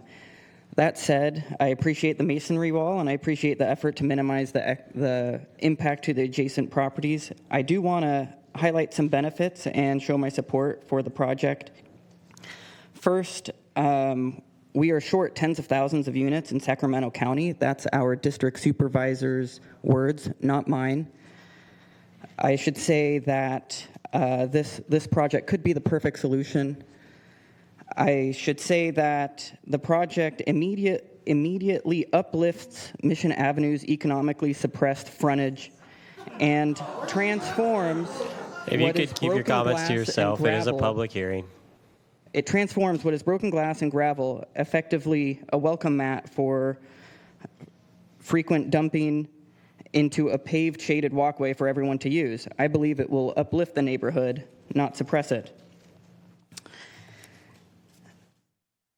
The development will eliminate the need for people to live farther away from major job centers. Sacramento City is the 5th largest city in California, and this project is within biking distance of the last RT station on Watt Avenue. Fourth, on another note, housing's too expensive. Rates are at 7%. The median home price in Arden Arcade and Carmichael is $565,000, 7.2 times the median income, right? So if you don't already own a home, you really only have one option. If you could keep your comments to yourself, to we close- respect everyone in these chambers. To close, just like you and me, the people who will eventually live there will pay taxes, either through sales tax or indirectly through property tax, which will go to the schools, and they will be your neighbors one day, potentially. Thank you, Mr. Thank you. Senatori. All right, Steve Maurer, you are up, and on deck I've got Don Marcheschi.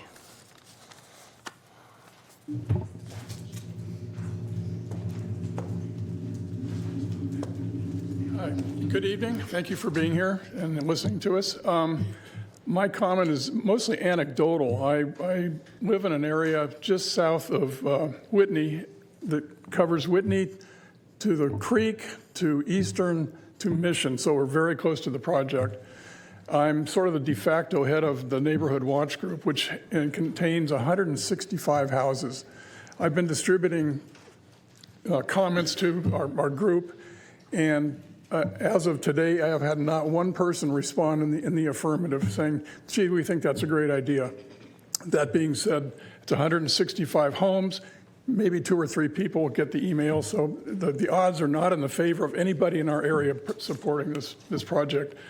So I hope you reconsider it. I'm a little fearful that some of your questions for the developers seem to be based in sort of minutia as far as pushing the project through. I hope you're not leaning towards just mitigating those concerns and then moving forward and approving the project. So thank you. Thank you.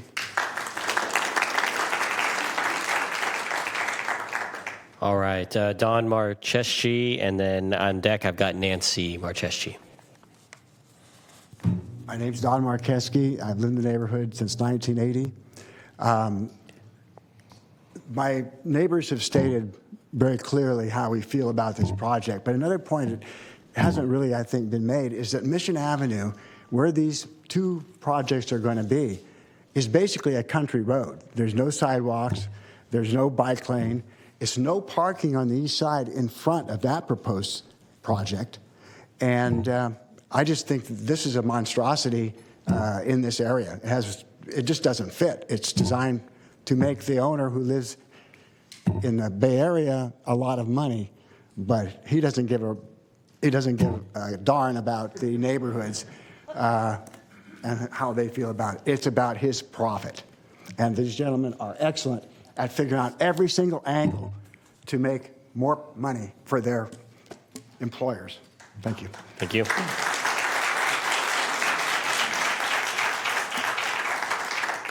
All right, Nancy Marcheschi is up. Sorry if I'm butchering your name. And then Kristen Miller is on deck. It's Nancy Marcheschi. I agree with pretty much everything everybody said. I think the biggest thing are the aesthetics, the architecture. It doesn't fit with our neighborhood. That's been said many times. I think in terms of like some good planning, like perhaps senior living. How about that? There's probably an incentives through the federal, department that, could perhaps benefit. They wouldn't have as many cars. It would be friendlier for our neighborhood. Secondarily is the greenhouse emissions, more units, more cars, more electricity usage. It's not good for our area. And thirdly, excessive traffic and noise. We keep saying it. It's true. We love our neighborhood. We'd like to keep it. Please vote against it. Thank you.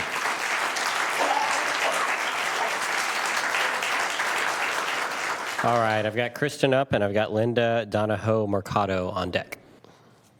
Hi, my name's Kristen Miller. Thank you so much for this opportunity to speak with you. I understand that you're volunteers, and I appreciate your time. I agree with everything that everyone said. My concern is that I'm against 3 and 4. I would not want one building to go ahead just because another one was canceled. I think that it's important that both of these are canceled. I have a really unique situation where my parents lived on Zephyr Way, and when they had an opportunity to buy a house, they continued to live in the area. They bought a house on North Avenue, which is right down from the Mission North Park. I got the privilege of growing up on an acre and a third, and I know how lucky I was to do that.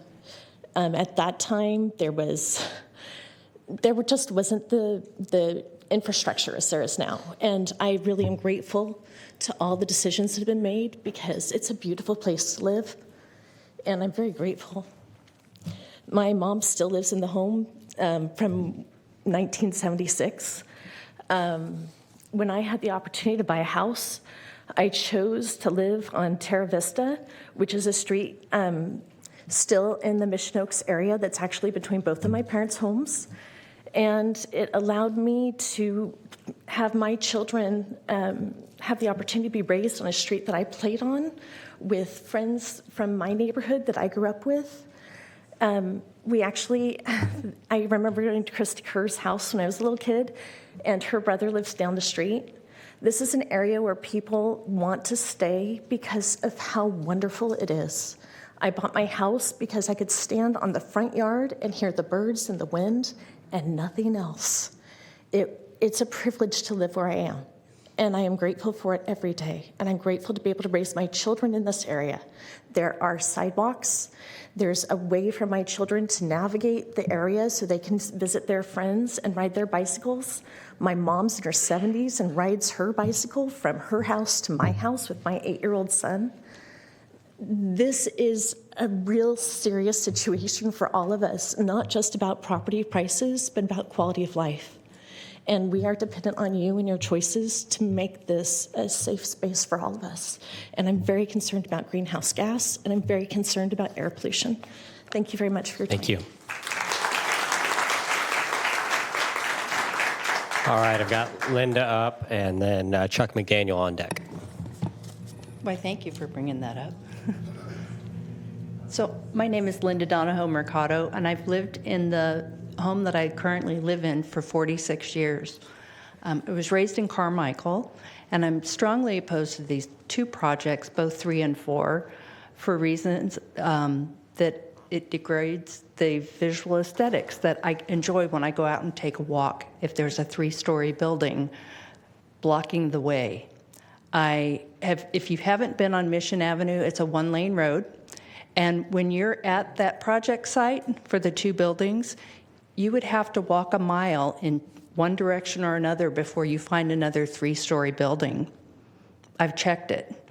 The other thing that I'm concerned about is the safety for the school kids. It was 1,254 cars passed by there on any given morning to the corner of Mission and Whitney.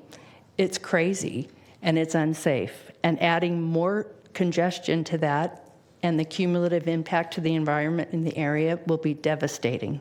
So please vote no on these 2 projects. Thank you. Thank you.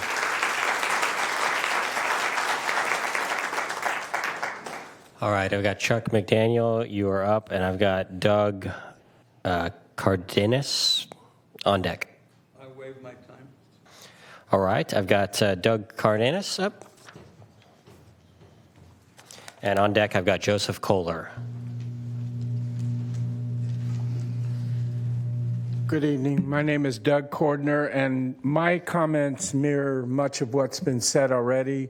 I would just encourage you to, if you haven't already, go to that neighborhood, drive around, and look at what's there and what this proposal would do and affect the surrounding neighborhood. It just is, it's inconsistent from a visual standpoint. The traffic you've already heard about. We've got a high school within 2 blocks. We've got a middle school within a block. There's all kinds of kids around that area, and it would impinge on the privacy and the safety of those children. So I'd encourage you to vote no on this. Thank you. Thank you. I've got Joseph Kohler up and Jim Collin on deck. Good evening. Thank you, all 5 members of the Planning Commission here. I just appreciate your service to our community. I appreciate profit motive. I think that when somebody creates something of value, they deserve to earn a profit from it because it adds value to a community. I think something like a high-density housing project is a perfect fit for downtown. My neighborhood is a single-story, single-family neighborhood protection area. The pictures that were shown, my house is just off the picture. We have heard testimony that these projects are substantially in compliance with waivers, bonuses, exceptions, concessions, yada, yada, yada. What that means to me, that they're substantially in compliance, is a euphemism that they are not fully in compliance. And you are the watchdogs. You are the only ones standing between giving them these waivers, bonuses, exceptions, and concessions and requiring them to actually fulfill compliance. You can put a hippopotamus in a tutu and send her to the ballet class, but everybody's daughters in the recital, no one's going to see them because all they're going to see is a hippo in a tutu. We're not the right place for this. We just aren't. I live on a street with 12 houses. I'm one person that came. All 12 in my neighborhood don't want this. I can pretty much say 99.9% of the people in the neighborhood don't want this. I want to wrap it up, but it destroys the neighborhood feel. It is not near a transit hub. It is not near employment centers. It is not the appropriate place for this very appropriate project for someplace else. Thank you, Mr. Kohler.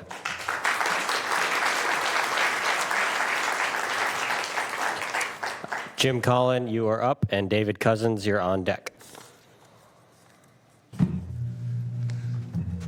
Good evening, Jim Collin, and thank you for your service and appreciated the questions from the commissioners. They were on point. I would ask the Department of Transportation to possibly come out. Everyone spoke of the road, but no one talked about the condition of it. It is very poor. And if you're at the four-way stop sign at Mission and thank you, at 2:30 or 2 o'clock to 3:30, there's a three-quarter mile line in the number 2 lane trying to get into the school to pick up kids going to the east. It's heavily congested during school hours. I associate myself with the comments made before, especially with the appropriateness of the 3-story in a community that is 2-story max typically, even though it may be permitted by the county, if it's appropriate or not. It doesn't seem so. Thank you again for your time. I yield. Thank you.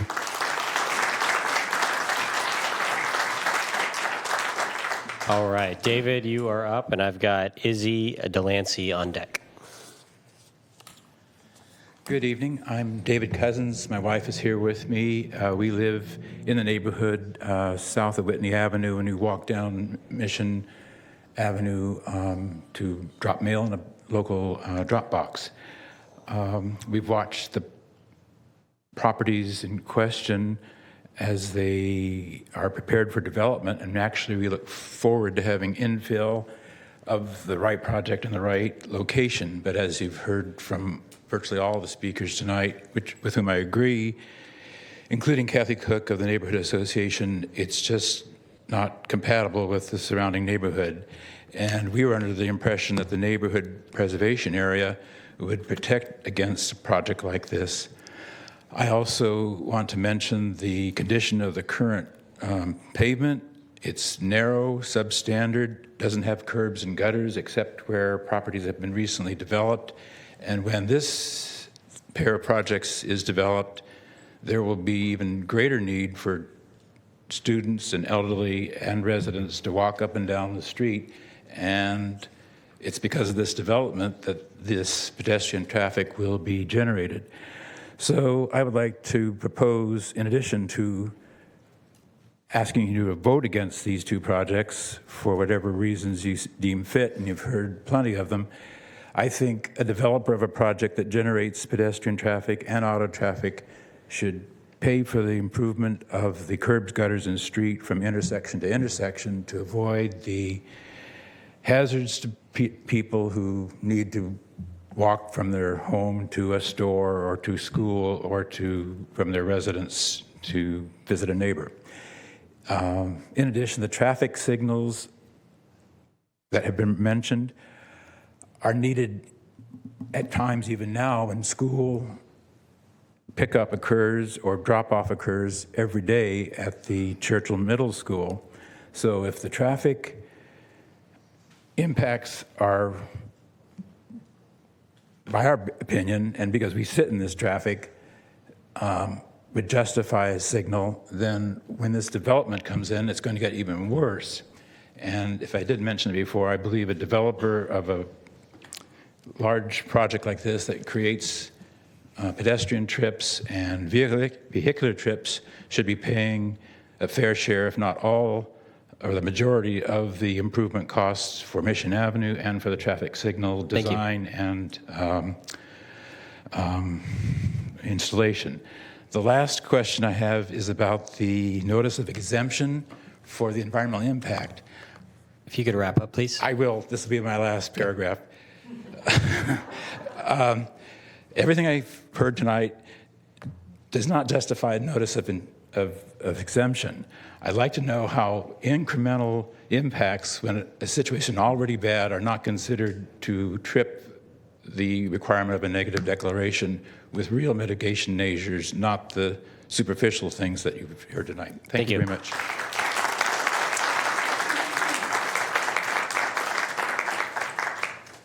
All right, we've got Izzy and then Robert Saunders, you're on deck. Hi. I appreciate you all. I appreciate your service. I, too, am a volunteer. I sit on the board of directors for the Carmichael Chamber of Commerce as past president, honorary mayor for 2 years. I also sit on the board of directors for the Carmichael Improvement District. That's a sense of volunteering. I understand that. I also understand when you volunteer for the community, you go with your best heart for the community. All I have to say, I'm a real estate agent locally. The health and safety issues that this is going to impede on our community, the traffic is atrocious. I went to Winston Churchill, believe it or not. There's a lot more population. I go to a doctor's office right down the street from that vacant lot. It's a beautiful little community. There are businesses. There's Oakmont, the elderly community, and then there's the Mission Healthcare Rehabilitation Community.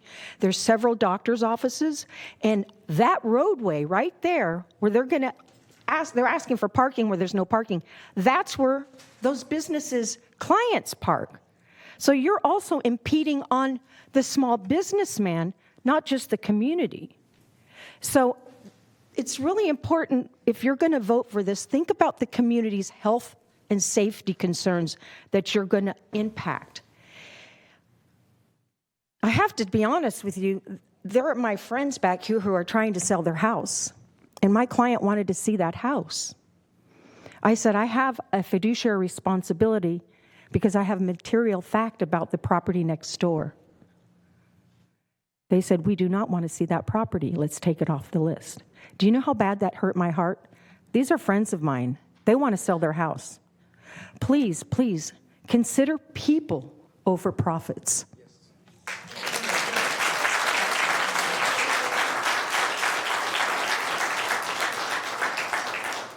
All right, Robert, you are up, and Amanda Fairman, you're on deck. No EIR, no CEQA, no traffic impact report, no noise impact report, nothing. What kind of project is that? A bad faith one. Our community will be impacted based on a speculative project that has no evidentiary proof or knowledge of potential problems or danger, and as a result, we should just accept strangers' words. So when we do encounter problems, which we will, or danger, who do we come to? What kind of waivers or concessions will we get for the inevitable problems? When many of us well know where the goal is huge profit, there is often little to no accountability or mitigation. I strongly urge you to vote no on the Mission Oaks project as proposed, and we shouldn't destroy one community in order to build another one. Thank you. Thank you.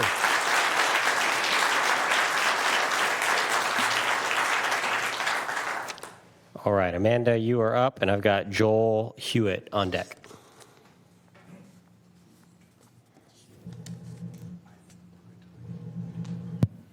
Is Amanda Fairman? Oh, perfect.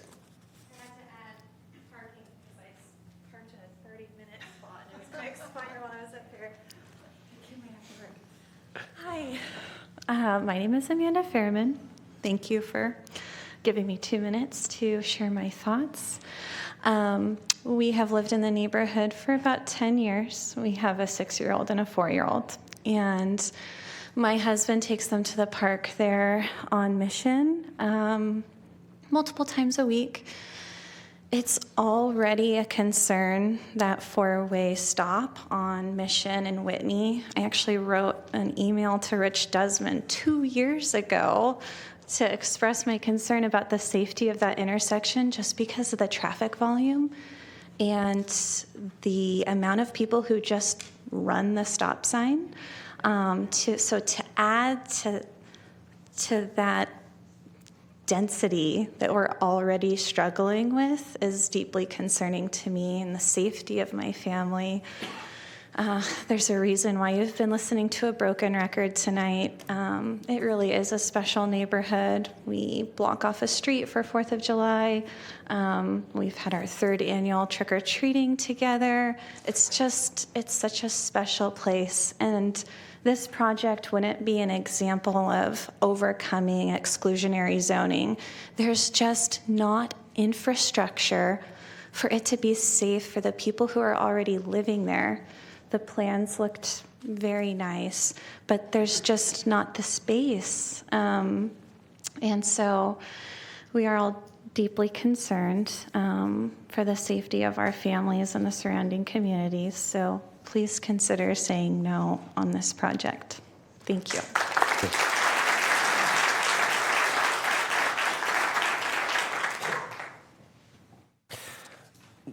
Joel is up, and followed by Nick Blois. Thank you for allowing us to speak tonight. So my name's Joel Hewitt. I've lived in the neighborhood for 52 years, just within 1,000 feet of this development. I now own a home in that neighborhood since 22 years ago. I've raised my 2 children there. I walk, to all of the schools right there. So there's 3 schools within feet of this development. I mean, not miles, feet from there. So that main intersection, the stop sign, children are walking every day to school and back, and that's as I did it back in the 70s. So this is going to cause problems, and I think everybody here is reasonable enough to say that RD20 would be fine. Put 20 units on those 1-acre properties. I think that's reasonable. Trying to pack as many as you can possibly get with every possible waiver that violates every regulation that should be in place for that RD20 designation. I think that's ridiculous. I went to the CPAC meetings, and they themselves said it wasn't even in their purview. I kind of was disturbed by these, the agenda stating that they endorsed the approval of this development. According to them, they said their only purview was paint colors. I encourage you to look at those meetings. Look at the meeting minutes from the Carmichael CPAC, because that's what the chair stated. So I oppose this development. Thank you again. Mr. Chairman, Commissioners, I'm Nick Blois, the former chair of the Carmichael CPAC. I was chair for 4 years, almost 7 years total on the CPAC, vice chair for 1. I had to recuse myself because I inherited my parents' property within 500 feet of this. So the night this was heard in January, I had to recuse myself. So just for the record, I want to reiterate what the last speaker said. The CPAC, in their May CPAC, you can listen to the public comments, were told that this was only a vote on the paint. It was not a vote on the project. 2 of the CPAC members that voted yes said they would have voted no on the project publicly on that tape. When I interviewed the whole CPAC, the vote would have been 4-1 with me as a recusal, 4-1-1. So I want to let you know the vote from the Carmichael CPAC in January, if it was a vote on the project, would have been no. So that was reiterated at the May CPAC for Carmichael. So I wanted to clarify that as a point of contention. Also, as I understand, because we've talked about cell towers here before, that the state has put their foot on the scale on this. And there isn't much that you guys can deny. But one thing in talking to planning staff is you can deny it based on aesthetics. And aesthetics, there's a lot to deny. First, it meets the requirements for 3 stories. That's not the issue. The issue is most of these heights are about 20 to 24 feet. This stuff sits at 38 to 40 feet. So aesthetically, it is not pleasing from the height. It's 2 Taj Mahals that are not synchronized. They're off center.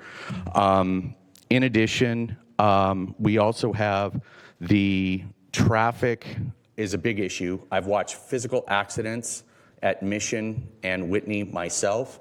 Just for the record, I was born not too far from there at American River Hospital, so I've been there 55 years. I went to Mission, Churchill, and Mariloma. I can tell you the traffic is horrendous. The traffic is really horrendous when Churchill is in and out of session.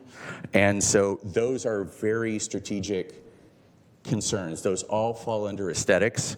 Could you make your closing comments, please, Mr. Boyce? Landscaping and that as well. Last thing, we want to put the county on notice that we're concerned about the CEQA, how the interpretation of they divided Arden Arcade and Carmichael into 2 separate projects when it should be 1.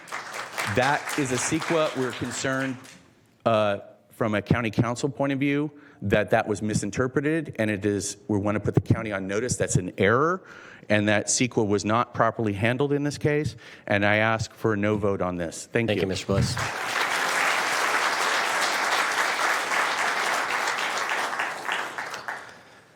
I believe I got everybody. Is there anybody in this room that handed staff a card, but I didn't call out this evening? I want to make sure everybody gets a chance to be heard this evening that came out. All right. Thank you so much. With that, we're going to go ahead and close public comment. At this time, I'd like to invite the applicant back up to address public comments that were made.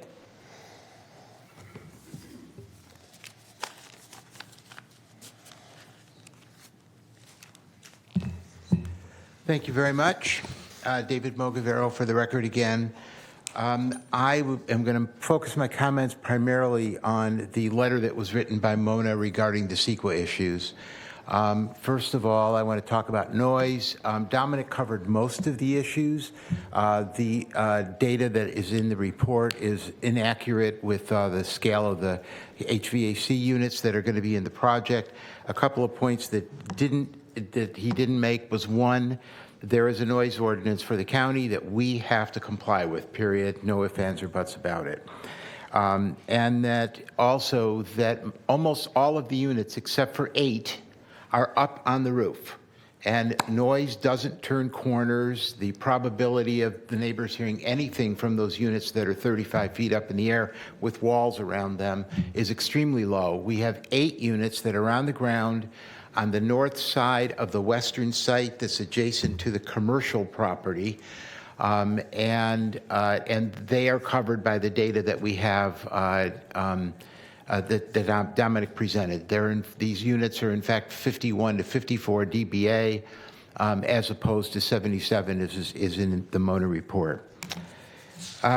Secondly, I want to note that despite what was said in the Mona report, this project was evaluated for traffic impacts for both projects together, and they weren't separated at all. And finally, there's a claim that there's not an accumulative impact analysis.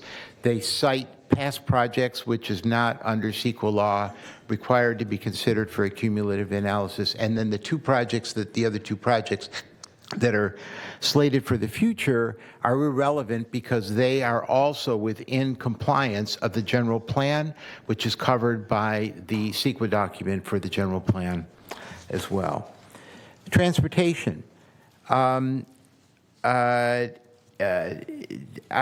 just want to say one other greenhouse gas emissions. In regards to Cal Green, that is state building code law. It has nothing to do with CEQA. We have to comply with that as well. That will be taken into account when we submit a building permit. Our projects always exceed environmental criteria for projects, no matter where we are in the state of California, and we will exceed it for Cal Green as well. So as other greenhouse gas emission issues, I'd like to point out, if any of you are familiar with SACOG's VMT maps, they're hexagonal cells. It shows what the VMT is in all different neighborhoods. Vehicle miles traveled, I can't imagine that you don't know what that term is, but just in case. This project is in an area where the VMT generation is 50 to 85% of regional average. And that in contrast to some of the new projects that are being considered by the county south of Folsom, Rancho Cordova area, and for that matter, Anatolia and places like that, those communities are 200 to 350% of regional average for greenhouse gas emissions for the projects, for the residents. This is, for that reason alone, the right place to build housing. Okay, this community has schools, as is pointed out, as a potential conflict. In fact, it's an asset. It has retail. There's, 6 grocery stores within a half a mile or a mile of this site. There's pharmacies and things of that sort. Please keep your comments to yourself. Et cetera. It has all of the things that make it a complete community and allow people to not have to drive as much as well. So, and I just want to reinforce that we are open to traffic calming. This project could be a catalyst for solving some of those traffic problems, and we're open to working with Department of Transportation to help solve some of those problems. You know, I started my career doing infill development because I didn't want to do sprawl, just to be straightforward about it. And over 45 years, I've spent many an evening dealing with issues such as this. It is always, always a challenge to thread the needle between making sure you're doing your best to consider what the neighbors are going to experience, and they are going to experience some things, there's no question about it, and making sure that we're doing right for the bigger picture. And the bigger picture is that these state laws were written precisely for this kind of situation because we don't have enough housing in California. There are so many people in our community that are on the streets that can't afford housing, and we need to put housing. This is cheaper to build here than it is out in the outlying areas. And it also puts people in a position, a really important facet of affordable housing is not just the cost of the housing, but the cost of people's transportation expenditure as well. If a family can live with 2 cars instead of 3, or 1 car instead of 2, that's $10,000 a year off of the cost of living for a family.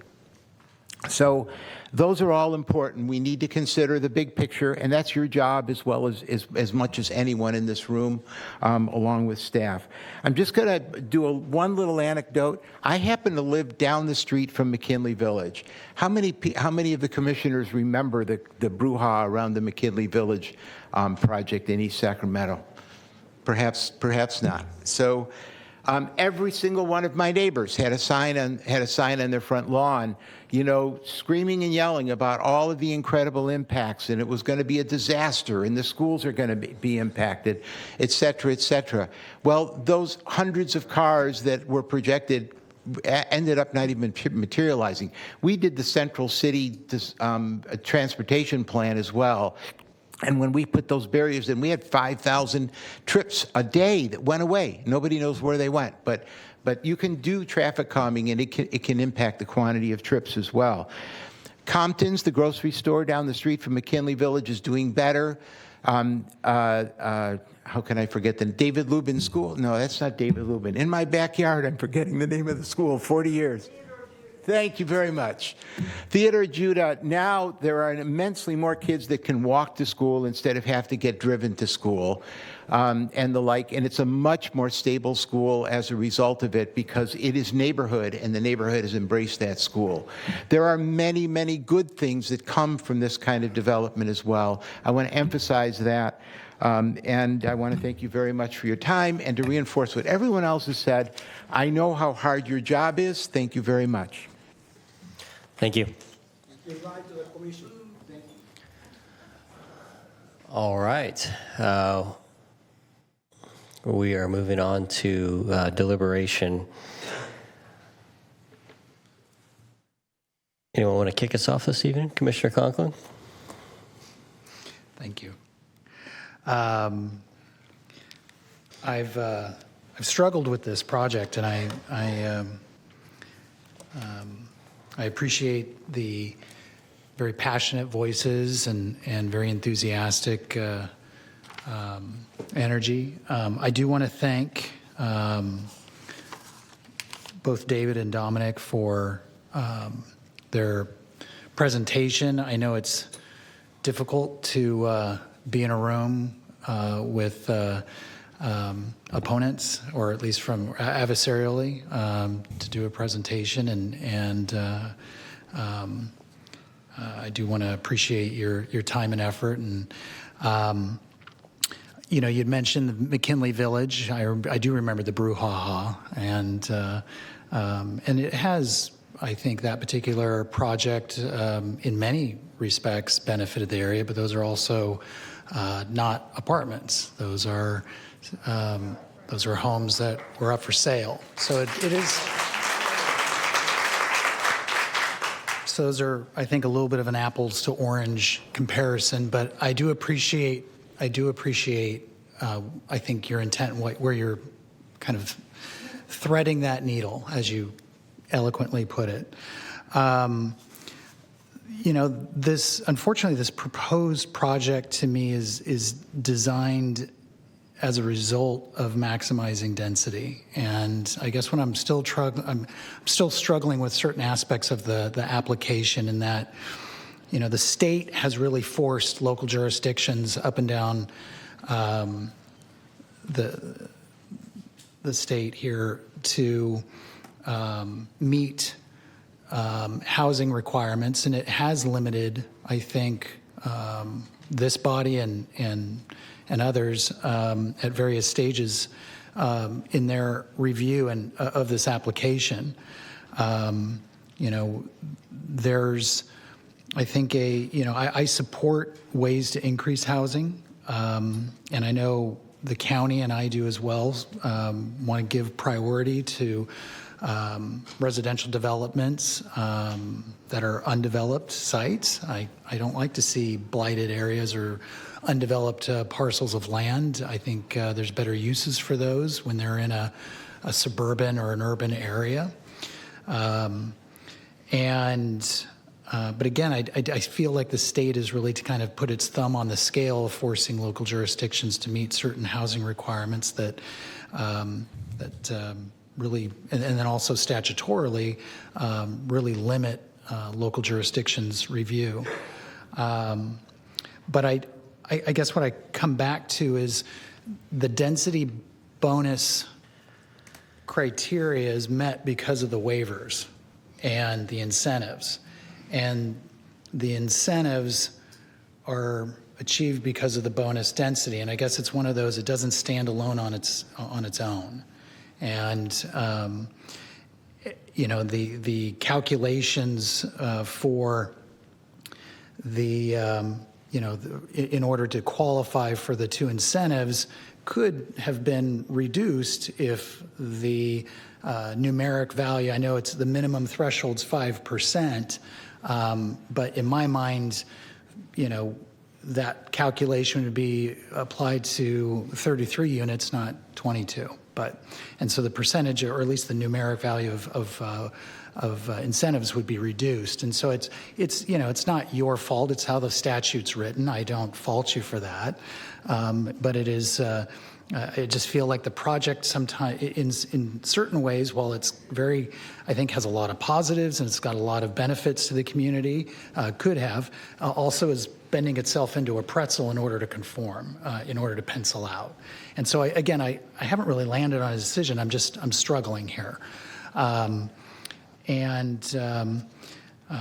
think I'll pause with my comments and pass the baton off, because I'd like to hear from the other commissioners their thoughts as well, and I might chime back in if the chair would allow. Of course. Not an easy one to talk through, so that's what we're here for. Anyone want to take the next bite at the apple? Well, I'd actually, would the chair indulge a question of the applicant? Oh, absolutely, yeah. The applicant, come on up. Is there a management, what is the management plan, I guess, of the complex? I actually have a management plan that has been prepared by my client's property management company. That was requested, I believe, by the Arden Arcade CPAC, so I was going to provide that under item 4, but I'd be happy to grab that and provide it to you. But generally, in terms of the management plan, our client works with a professional property management company called KJAX. They manage a variety of apartment communities in the region. They are also familiar with the SHRA guidelines associated with the affordable housing compliance when it comes to leasing and annual compliance. They're known for being a high-quality operator. As I mentioned, they operate a variety of other projects in the region.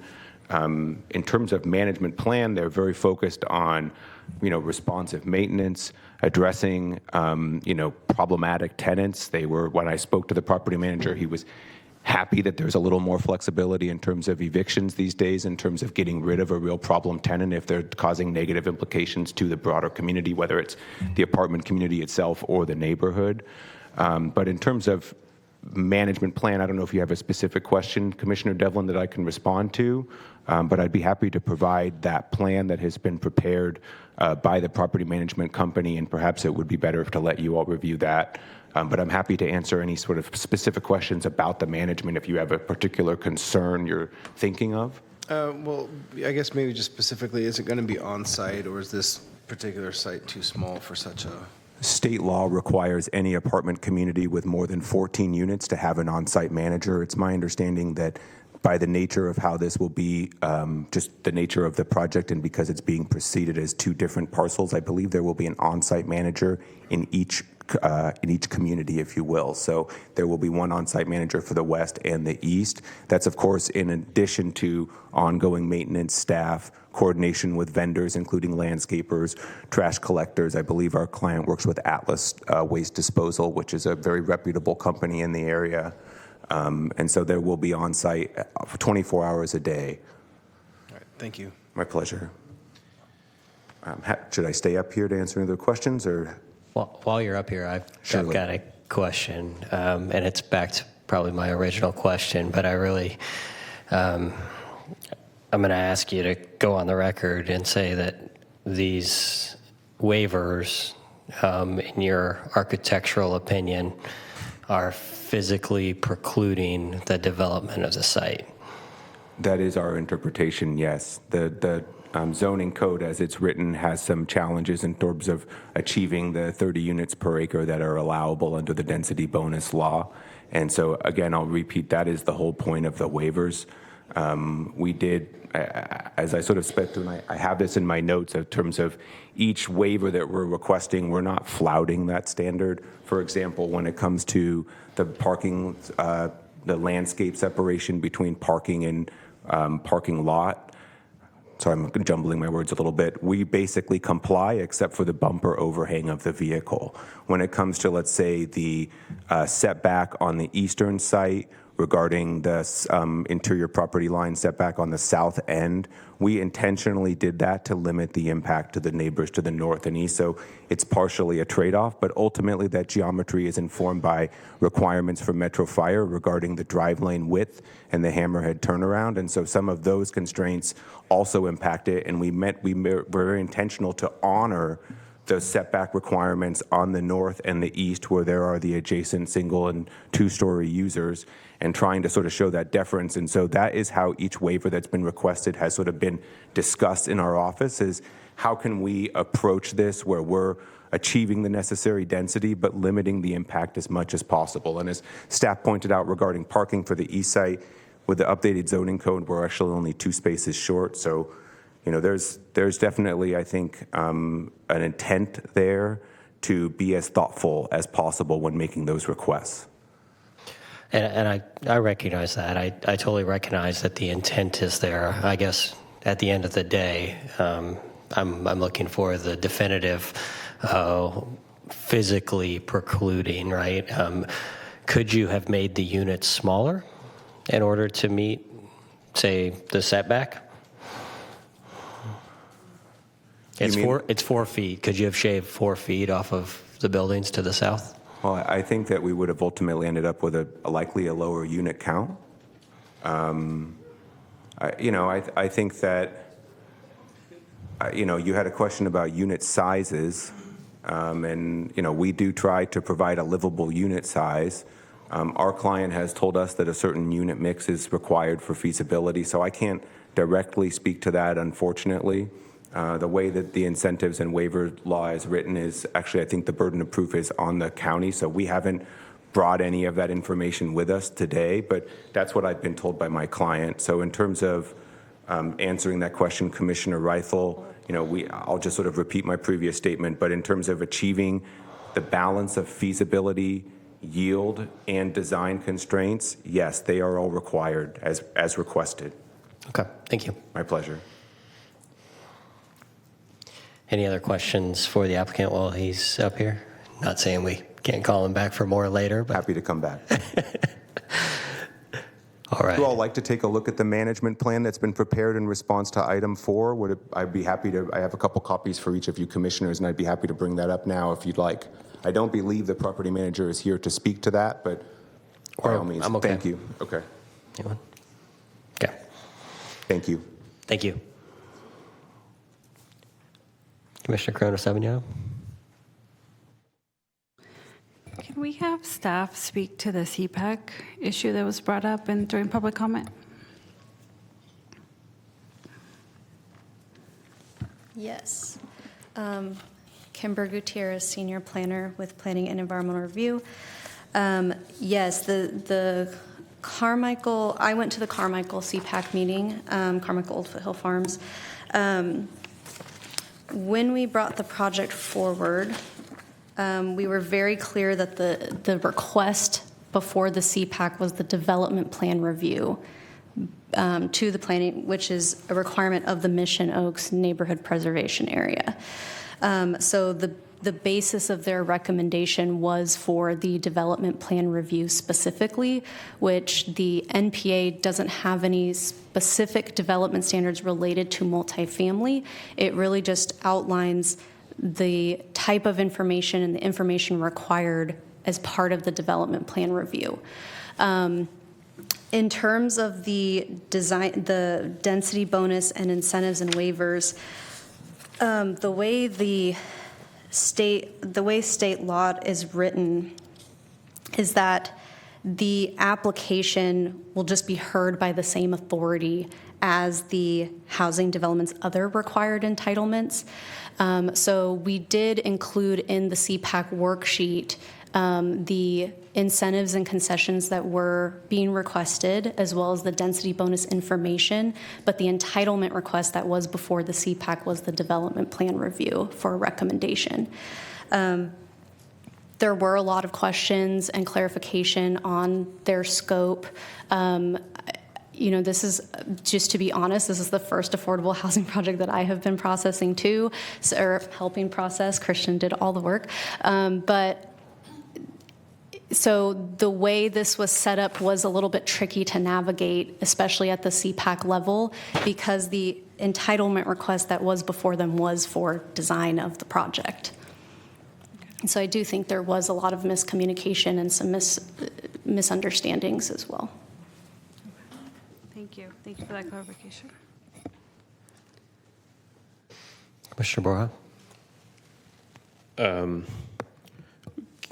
Council Burke, may you just enlighten us a little bit about what we as a governing body, a lot of the comments about aesthetics, and you can use aesthetics, you can't use aesthetics. There's a lot of comment about what we can or cannot decide and what is allowable by law. Can you let us know what perhaps the Affordable Housing Act does provide us with some leverage to make a decision for this item? Sure, and I just want to ask the commission that everybody get the email I sent out on, I think, Friday.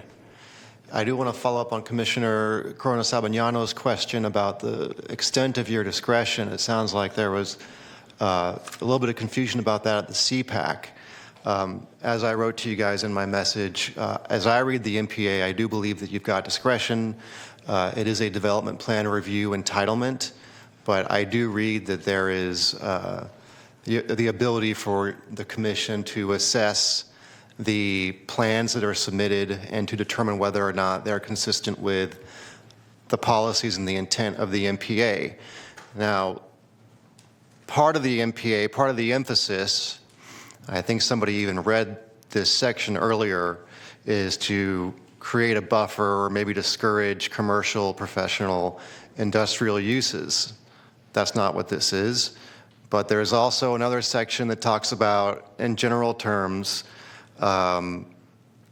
maintaining the neighborhood character kind of thing with respect to, in particular, single-family residential. So that is an aspect of the MPA. So getting to your question, what does the law require you or allow you to consider? Can you consider aesthetics? Part of answering that, there's a threshold issue of whether or not this project is subject to the Housing Accountability Act. If it is subject to the Housing Accountability Act, and what that means when a project comes in and it complies with the general plan standards, community plan standards, zoning standards, you can condition, you can reduce the density, you can deny if that denial or conditioning is based on quantifiable impacts based on an objective standard. And that the letter from the neighborhood organization, it addresses some of that. There's some quantified arguments in there. If this project is not subject to the Housing Accountability Act, and to say that it's not, you'd basically have to say that these waivers that are being requested amount to an exception or a variance, or like we would see with a special development permit.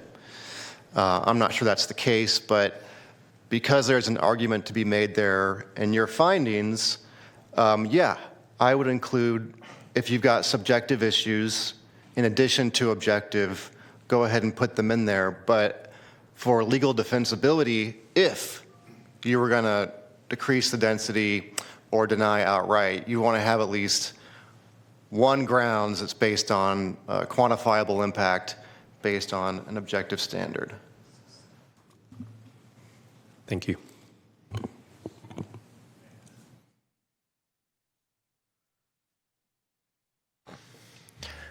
All right, I guess I'll take a bite at the apple next, and it may include more questions to County Council this evening. And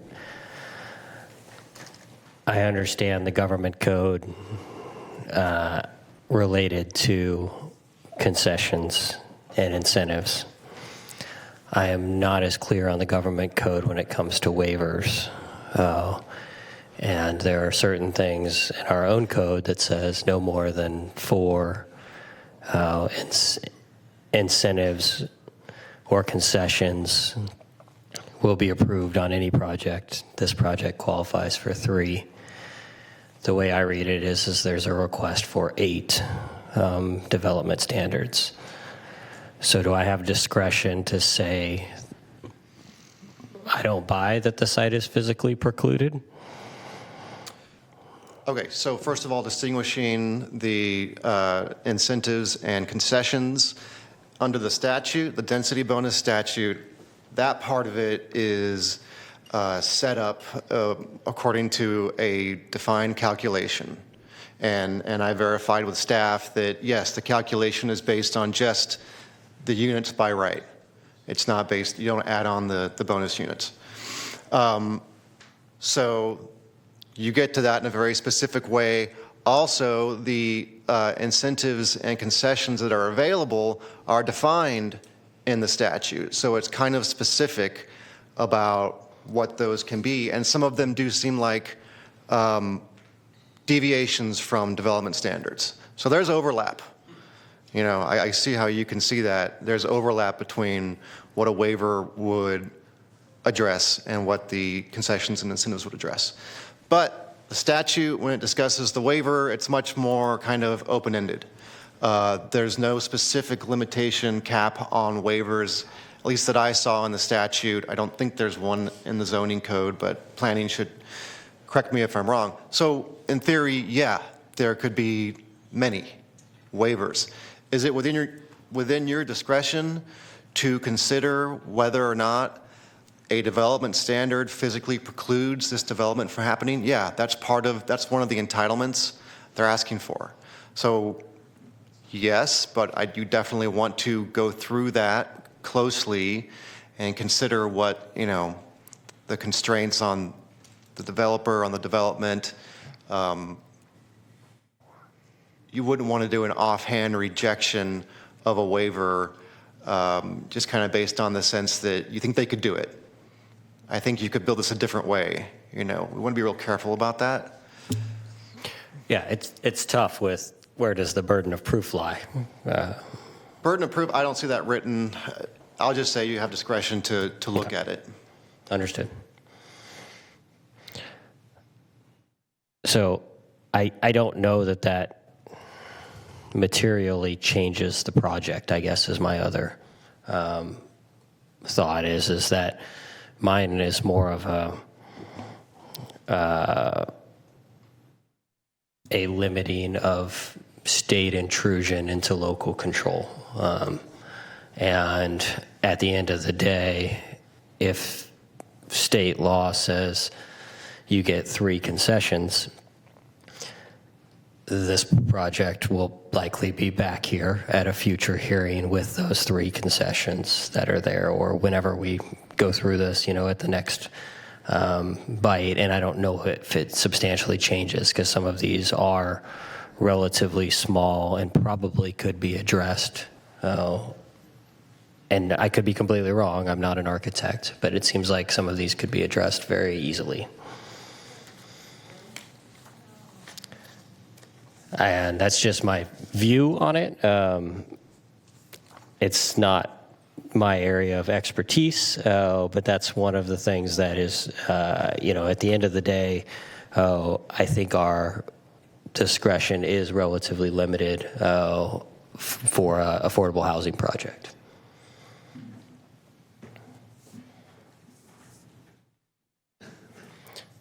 So, who wants the next bite of the apple? I just have a quick question with staff. You know, there have been comments about, and I think we were able to cover that it didn't meet a certain threshold for the traffic study, but perhaps the staff could also provide feedback to the folks attending in the community as to why we did not have to necessitate an environmental impact report. I know you had mentioned that on your checklist, but if you could just share a comment or two. And then a second follow-up question would be, this was written or approved by DRAC, and did they have any concern about adding that 3rd story versus just 2 stories to kind of also refer back to some of the comments of the neighborhood? Thank you. Sure. Julie Newton, again, Environmental Coordinator. I'll speak to the CEQA piece and then turn it over to Kimber or Christian to elaborate on DRAC. So CEQA has a number of exemption categories that can apply to certain projects. And one of those, or a handful of them, are specific to infill projects. And under CEQA, when a discretionary project is subject to CEQA, as we review that applicability of CEQA, we begin with exemptions. The first step is, does the project meet the criteria for any number of exemptions under the CEQA statute? For this project, we looked at the infill exemption that is outlined in the attachment in the materials, and the statute has a number of criteria that the project needs to meet. So that's what you see documented in the materials as a checklist. Each of those correspond to the criteria under CEQA to qualify for this exemption. In the event that there was not an exemption category that fit the criteria of this project, we would have explored another route for CEQA compliance, beginning with preparation of a mitigated neg deck through working through an initial study based on and that would have then dictated where we go from there. But based on our review of the project, this project does meet all of the criteria that are outlined that the state has outlined for this CEQA exemption specifically for infill projects.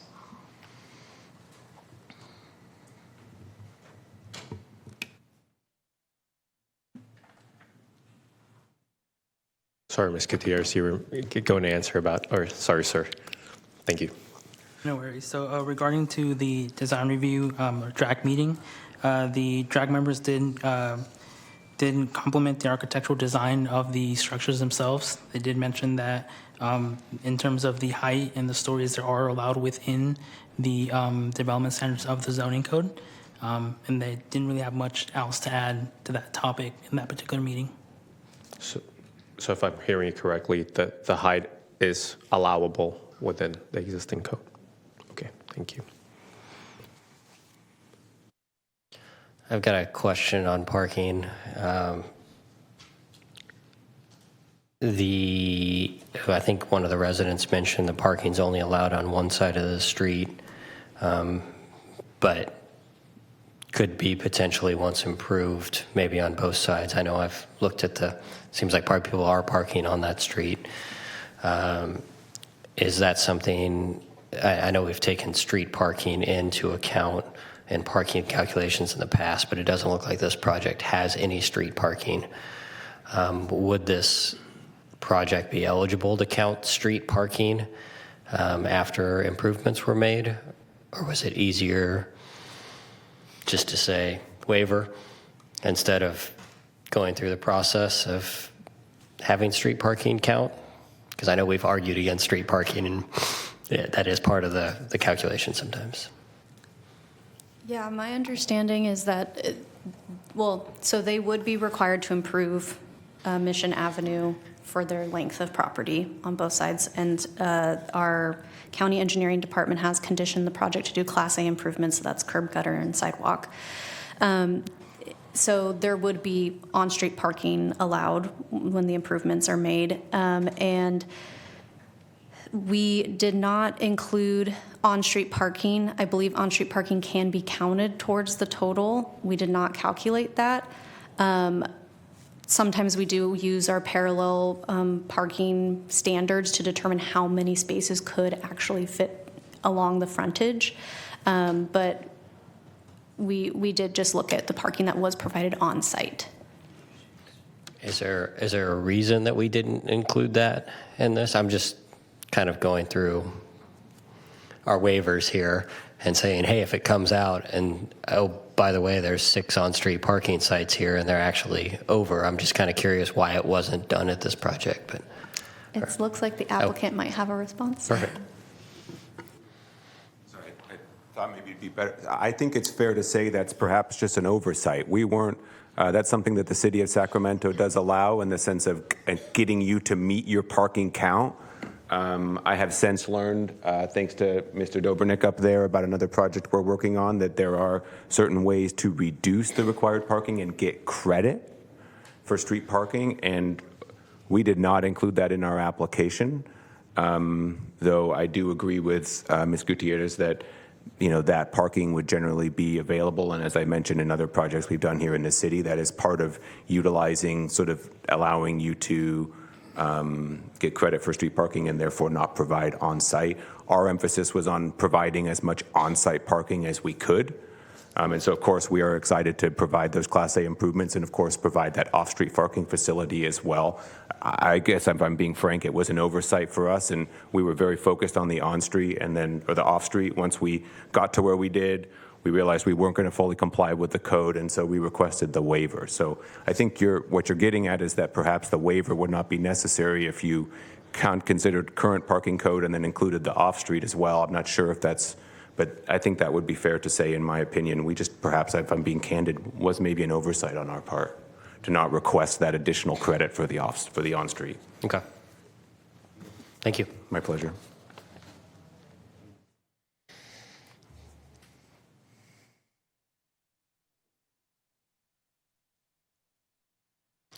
Commissioner Corona-Sabagnano. So I feel like the major point of contention is the third story, but I think it's been said several times that is already allowed, that this project is consistent with state law. I appreciate the affordable units that are proposed in this project. I wish there was more, but I do appreciate those that are included. So when we are ready, I can make a motion for staff recommendation. It'll at least clarify our discussion if you want to make a motion. Okay, I'll make a motion to approve staff recommendation. Do we have a second?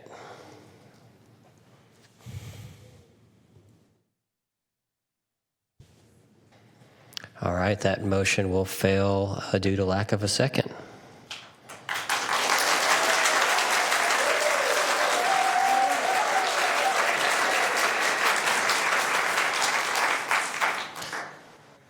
Would anyone like to make an alternate motion? Sorry, Chair, just to be clear, we're just looking at number 3 and not at both of them at this time. That is correct. Although the comment... This is, okay, you're looking at, this is the East project, but in terms of evaluating cumulative impacts, yes, looking at the project across the street and other recent and reasonably foreseeable future projects, that's all part of your cumulative impact consideration. Understood.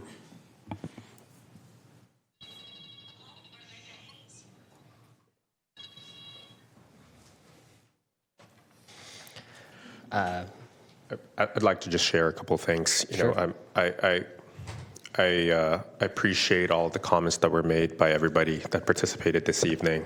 I also kind of want to level set about as a region where things are at some of our neighboring cities and counties that have faced certain challenges in approving or not approving or rejecting affordable housing units, City of Elk Grove being a prime example, that had since I believe the term is amicably settled by both parties, which required $7 million paid out to the developers. I think that I can I'm seeing where the concerns are with the third story, and to kind of quote what Commissioner Conklin had mentioned, bending this into kind of a pretzel to make it fit. But there is an economic incentive for them to create this project, and there is a state requirement for us to provide infill housing. I think, as long as we are considering all of the legal ramifications that can potentially occur, I think that's a reality of the situation. So that as we're deciding about the validity of the project, and also as to whether or not we can, approve the not taking CEQA into consideration. I think there's a certain number of instances that council had provided us leverage or at least flexibility to consider. I think that, yeah, that's where I'm having a tough time right now, but also recognize that regardless of this vote, there's going to be potential conversation, if not just conversations, potential legal actions kind of moving forward in the road. And so from what I'm able to read, and I don't discredit our staff, but the staff looked at very closely the requirements by state law. And I do firmly believe that this is a decision-making body. And by the way, I drove by both in the morning and on Sunday, and even went through when the LDS is having services on that corner because I wanted to really see what would be the high impact. But I think we have to be able to recognize and kind of balance where our hands may be a little bit, I don't want to use the word tied, because there's a lot of comments here saying that we're just like, rubber stamping. That's not the case. Like I would probably do the same thing as you all were doing if I was in the neighborhood and questioning the validity of projects and, looking at it very closely. But at the end of the day, there are laws and regulations that kind of limit our ability to decide. And then we have to look at checks and balances. And so, Chair Rathel, that's kind of where I'm having this difficulty, is that, yeah, there is a kind of a sense in place question that I'm struggling to kind of just meet. But the state law is pretty clear cut. And there's been legal precedents, and a number of legal precedents where the AG has gone down to bodies like ours saying that we have not complied with Senate Bill 35 or Affordable Housing Act. And so that is also where my concerns are. And, for the neighbors, that's state law, and that's something that is a separate discussion from this body. County Council, did you have a request to speak? That was before. Old one? All right.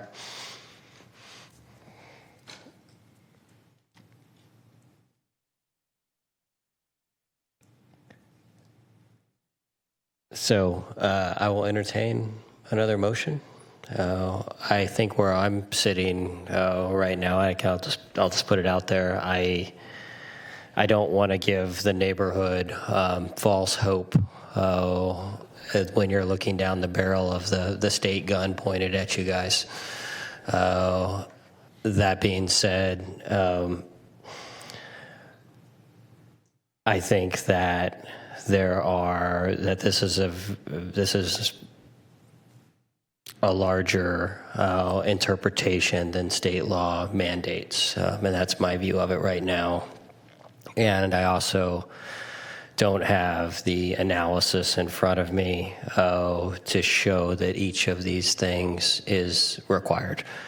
And so I think where I stand is if we can't get to a reason to, let me ask this first. Are we under a shot clock? What's our timing? Do we have any timing requirement on this to where we are forced to make a decision? Oh, in terms of permit streamlining? We are limited to no more than 5 public hearings, but beyond that, permit streamlining, I'd have to look at what the application date was to figure that out. We don't have a shot clock here like we do with cell towers. Are you considering a continuance? Is that why you asked? Yes, that's why I'm asking. Okay, one continuance, I don't think you're in danger of violating any provision of the Permit Streamlining Act. Okay, perfect. Just wanted to make sure. So that's where I'm sitting right now. Is that even if we wanted to deny, I think we would need to put together a case in order to make that case that I would be comfortable going to court over.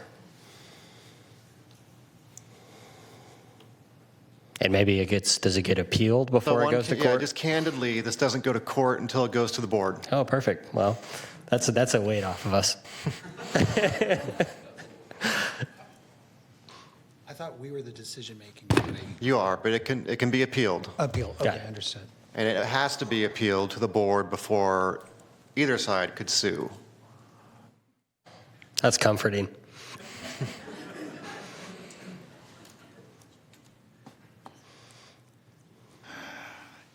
Yeah, I think I share and echo much of the concerns that you've just expressed. I don't think I've ever opposed a project that would create economic development for the region, that would create jobs, that would provide roofs for many families. I am an unapologetic supporter of the built environment, both residential and commercial. But there's just, unfortunately, I almost feel like there's a square peg, round hole dynamic here with this application. And my level of comfort of supporting it just isn't there, candidly. And but I'm not opposed to it either. I just want, I think, more analysis and more information from staff. So that's where I'm at. I would be supportive of hitting the pause button and asking for a continuance to move this to another agendized date so we can work with staff to kind of answer some of our more, I think, in-depth questions. Staff, what further direction do you need from us if we were to continue this tonight? If you can be as specific as possible, that would be very much appreciated. If you say additional information, yeah, on what specifically? For sure. I think I'll try to summarize, and then I will give the opportunity for my commissioners to weigh in further with that. I think there are concerns around the traffic impacts specifically related to cumulative traffic impacts of this project. And maybe calling out the specific intersection south of this is what I've heard more than anything. And then also parking from an on-street standpoint and safety associated with Mission Avenue and the intersection to the south of this. Those are all concerns I've heard. My specific concerns is the physical, what constitutes physically precluding development, and which three concessions would the applicant like if they were given 3 concessions instead of 8, is my view. And then maybe there are 1 or 2 of those that are physically precluding and do belong in that waiver category, but really doing an analysis on what constitutes physical preclusion.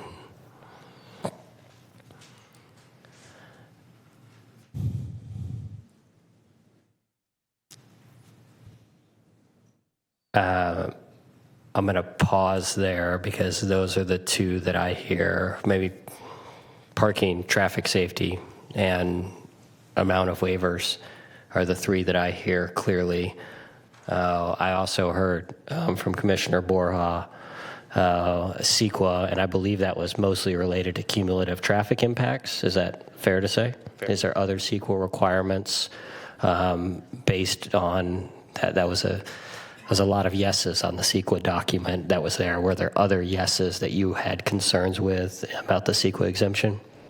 No, I don't think the project will have any greenhouse gas. It won't hit the greenhouse gas and NO. So I think the traffic and I think that would be the biggest public health risk for consideration. Take a pause there and ask, are there other things that we would like more information on? I'd like a little bit more insight on just the health of the transportation infrastructural grid or network to support, this project. I want to have a better understanding of the identified transit corridors and public transportation that is available in that area. I live in near, not in this area, but just a mile or so off the road, but I'm familiar with it, intimately familiar with it. And I'm just like a little bit more understanding of what staff's looking and considering as part of that kind of holistic transportation network and infrastructure to support the neighborhood, including this proposed project.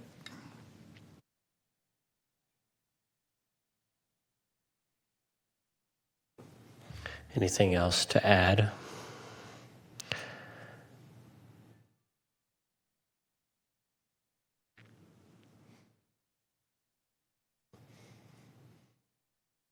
All right. Any questions from staff? Would you prefer a date certain or a date indefinite? Date indefinite, please. Perfect. I'd like to move that this item be continued to a date indefinite. Second. Any further discussion or questions at this time? Please call the roll. Commissioners Borja, Yes. Conklin, Yes. Corona Sabagnano, Yes. Devlin, and Raythel. Yes. And the motion carries. All right, that concludes item number 3. I'm sure to the satisfaction of no one in this room. And I apologize for that. It is not an easy process. I appreciate all of your time this evening. And we do still have one agenda item on there. I'm hoping we make short work of it. Will you please call item number 4? Item number 4 is PLNP 2023-00089. It's a development plan review, density bonus, incentives, concessions, or waivers, and design review located at 3537 Mission Avenue, approximately 428 feet north of the intersection of Whitney Avenue and Mission Avenue in the Arden Arcade community. And the environmental document is a notice of exemption.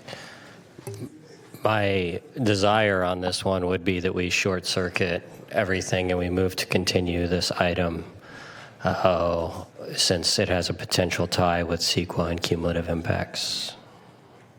My first thought is that under the Brown Act, you can certainly explain to the audience that your intent is to continue, but everyone's got a right to speak if they want to. But if you do continue it, we all come back at whatever date it is, and then everyone can make their comment then as well. Perfect. So I'm going to we'll start, we're going to skip the staff presentation. I'm going to turn to the applicant now. Would you like to address us on item number 4, or are you okay with a continuance? Thank you, gentlemen. I will now turn it over to the residents that have come out tonight. Is there anyone that would like to address the commission specifically on item number 4 this evening? Please come down to the podium.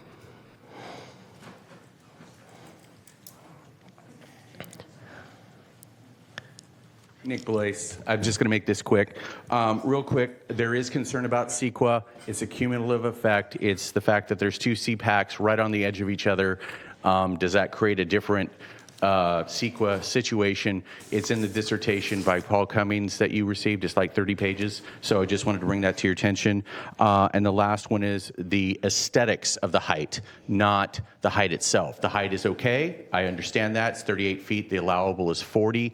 But it's the aesthetics of it and how that's incongruent. And the last point would be, this is your opportunity for Sacramento County to set the standard of what the state has told us. As you can hear from county staff, if this had not gone through MONA, a neighborhood association, we would not know what we can and can't do. It would be automatically approved. So it is very important for this planning commission to set the standard for all developers. And we're not opposed to development. It's just the height and some of these other things that we would be willing to work with them. So thank you for your time. Thank you, Mr. Blaise.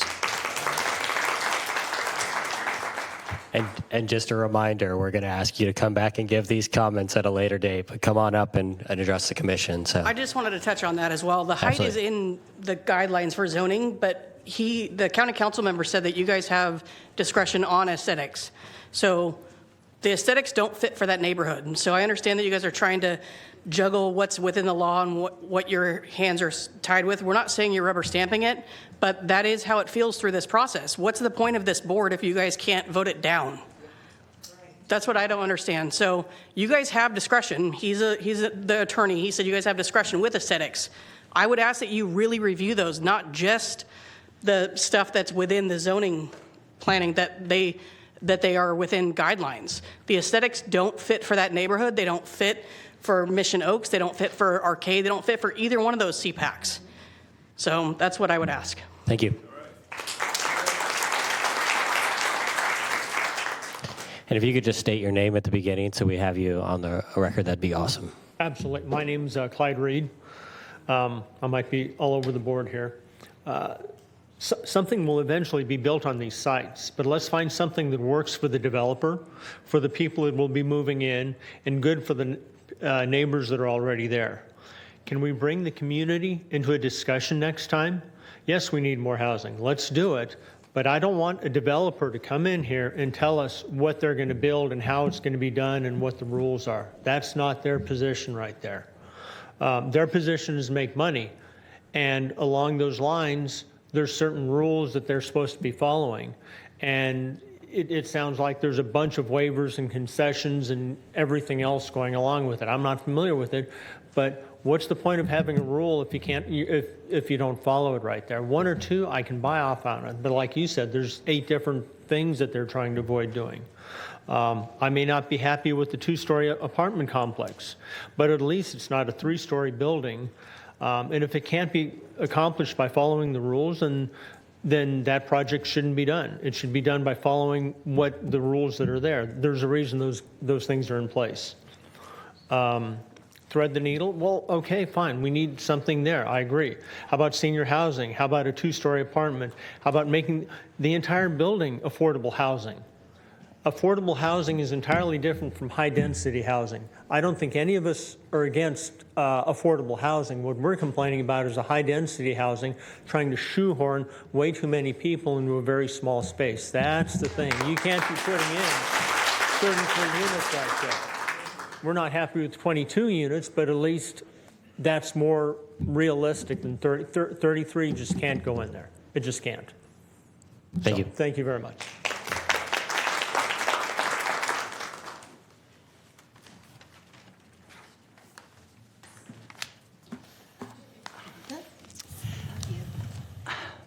You can pull them down.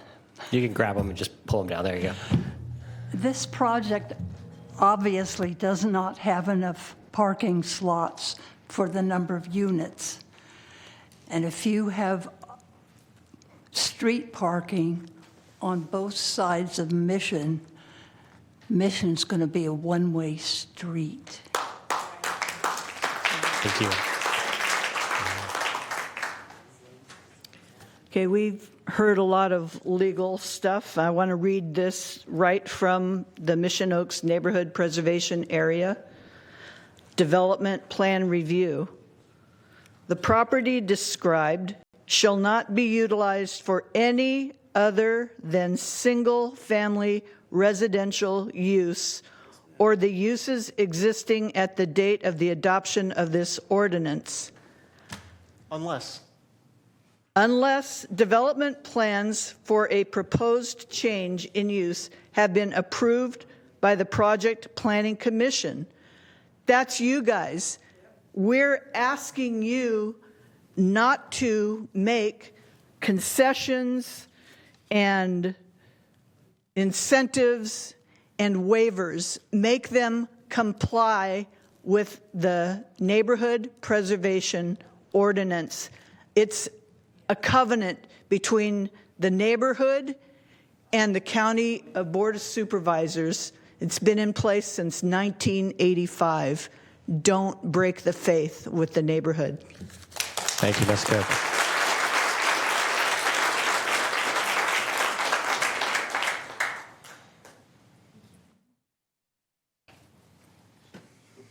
I'm Diane Hansen. I'm an owner in this neighborhood. I have a question for the legal guy over here. This is public comment, so you can make your public comment. Okay. My question and my concern is that why does a 40-year-old rule that allows a 3-story building still stand today when there's now the neighborhood protected agreement and all the other things? That should not have been allowed to stand. This is not the neighborhood that I live in, and I do not want a 3-story building anywhere in our Mona area. Thank you. Thank you.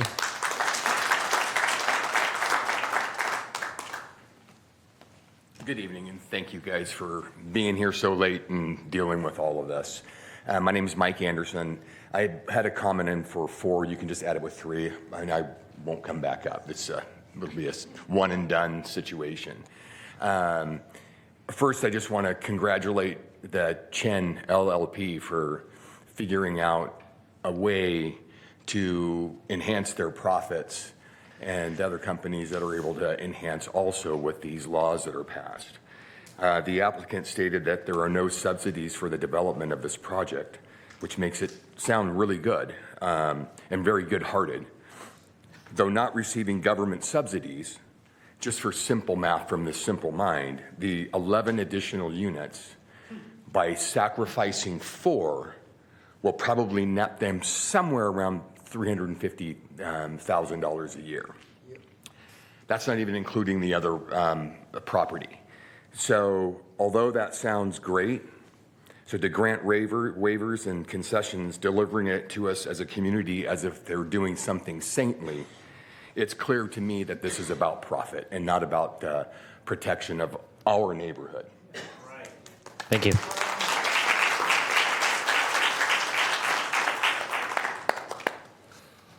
Good evening, David Martasian. I'll be brief. The aesthetics of the square peg and the round holes, not pretty. And I really want to encourage and ask that the commission strongly considers the aesthetics based on what a lot of my peers here have talked about. I also want to conclude with a thank you, a genuine thank you for your considered and deliberate discussion and thoughtfulness tonight. It is genuinely appreciated. Thank you. Yes, I agree. I thank you as well. So I believe all of our public officials have a fiduciary duty to protect the interest of their constituents. And so already people here have stated that they are already harmed before it's even been put into place. So please prevent it from going further, I guess. Thank you.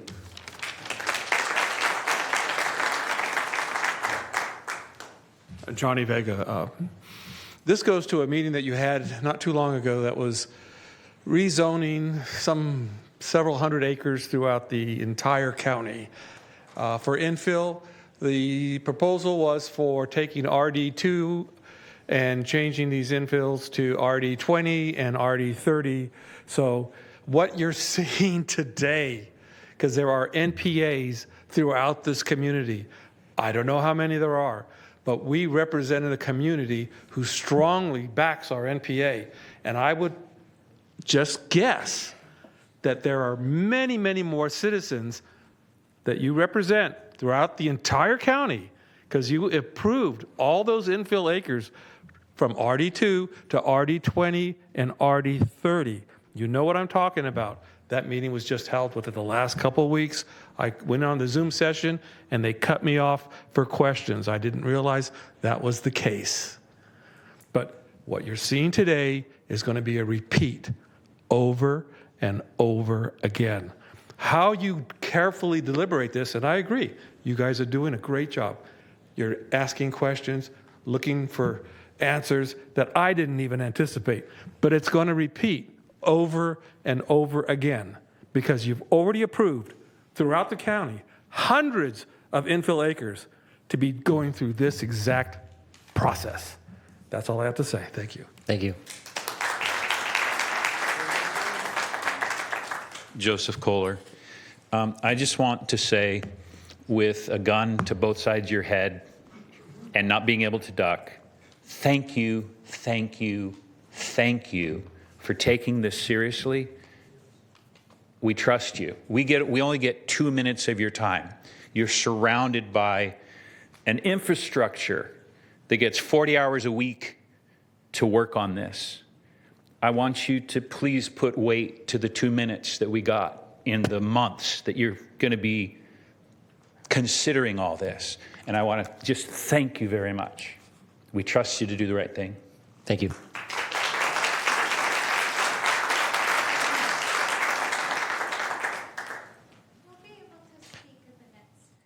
Yes, you will all have an opportunity to speak when the item comes back. All right, so any other public comments this evening? We're going to go ahead and close public comment. And I'm going to make a motion to continue this item to date indeterminate, indefinite, whatever that word may be, at 9 o'clock at night. And yeah, and just a reminder for staff and the clerk's office, since we're not continuing to a date certain, the notices have to go out again for whatever date ends up being selected for the next meetings. Thank you again, gentlemen. Thank you. All right. I would second that. Commissioner Devlin, second? Yes. All right. All in favor of the motion to continue? Roll or all in favor? Oh, yeah, no, sorry, Okay, go ahead. no, that's okay. Call the roll, please. Okay, Borja. Aye. Conklin. Aye. Corona Sabignano. Aye. Devlin. Aye. And Raythel. Yes. And the motion carries. If you all could step outside into the main area, we still have to finish the meeting. Excuse me. If you all could step outside into the foyer. We still have the meeting to finish, so if you guys could step outside. We don't have long to go, but. All right, we already handled general public comment. Let's talk about director's comments. Just a couple of brief comments tonight. For those who followed the board's deliberations on the county budget last week, at least as it relates to planning and environmental review, I'm happy to note that we've got 3 new positions.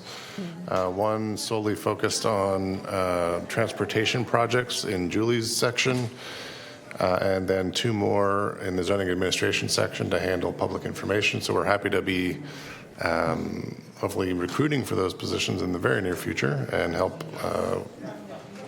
eliminate some of the, or reduce some of the bandwidth challenges we've had with just the number of projects over the years. And that's all I'll say tonight. Thank you. Miscellaneous scheduling items? Anyone? Nope, other than the next meeting is on the 24th of June. Is everybody anticipating attendance at this point? Okay, thank you. I am flying back the day before, but I fully intend to be here. To be here. Awesome, thank you. Are we also looking at the 8th of July then as well? I'm into long-range planning. I have to open up my calendar, I'm sorry. I have the 8th as our regularly scheduled meeting. 8th and the 22nd, I believe. No changes to that, Steph? Apologize, give me one quick sec. Let me pull up the Planning Commission deadline matrix 2024 and 25. Sorry, I don't carry it with me. Yes, the 8th and the 22nd. Perfect. Any other comments tonight before we adjourn? All right. Thank you all for your time this evening. We're adjourned at 8:58.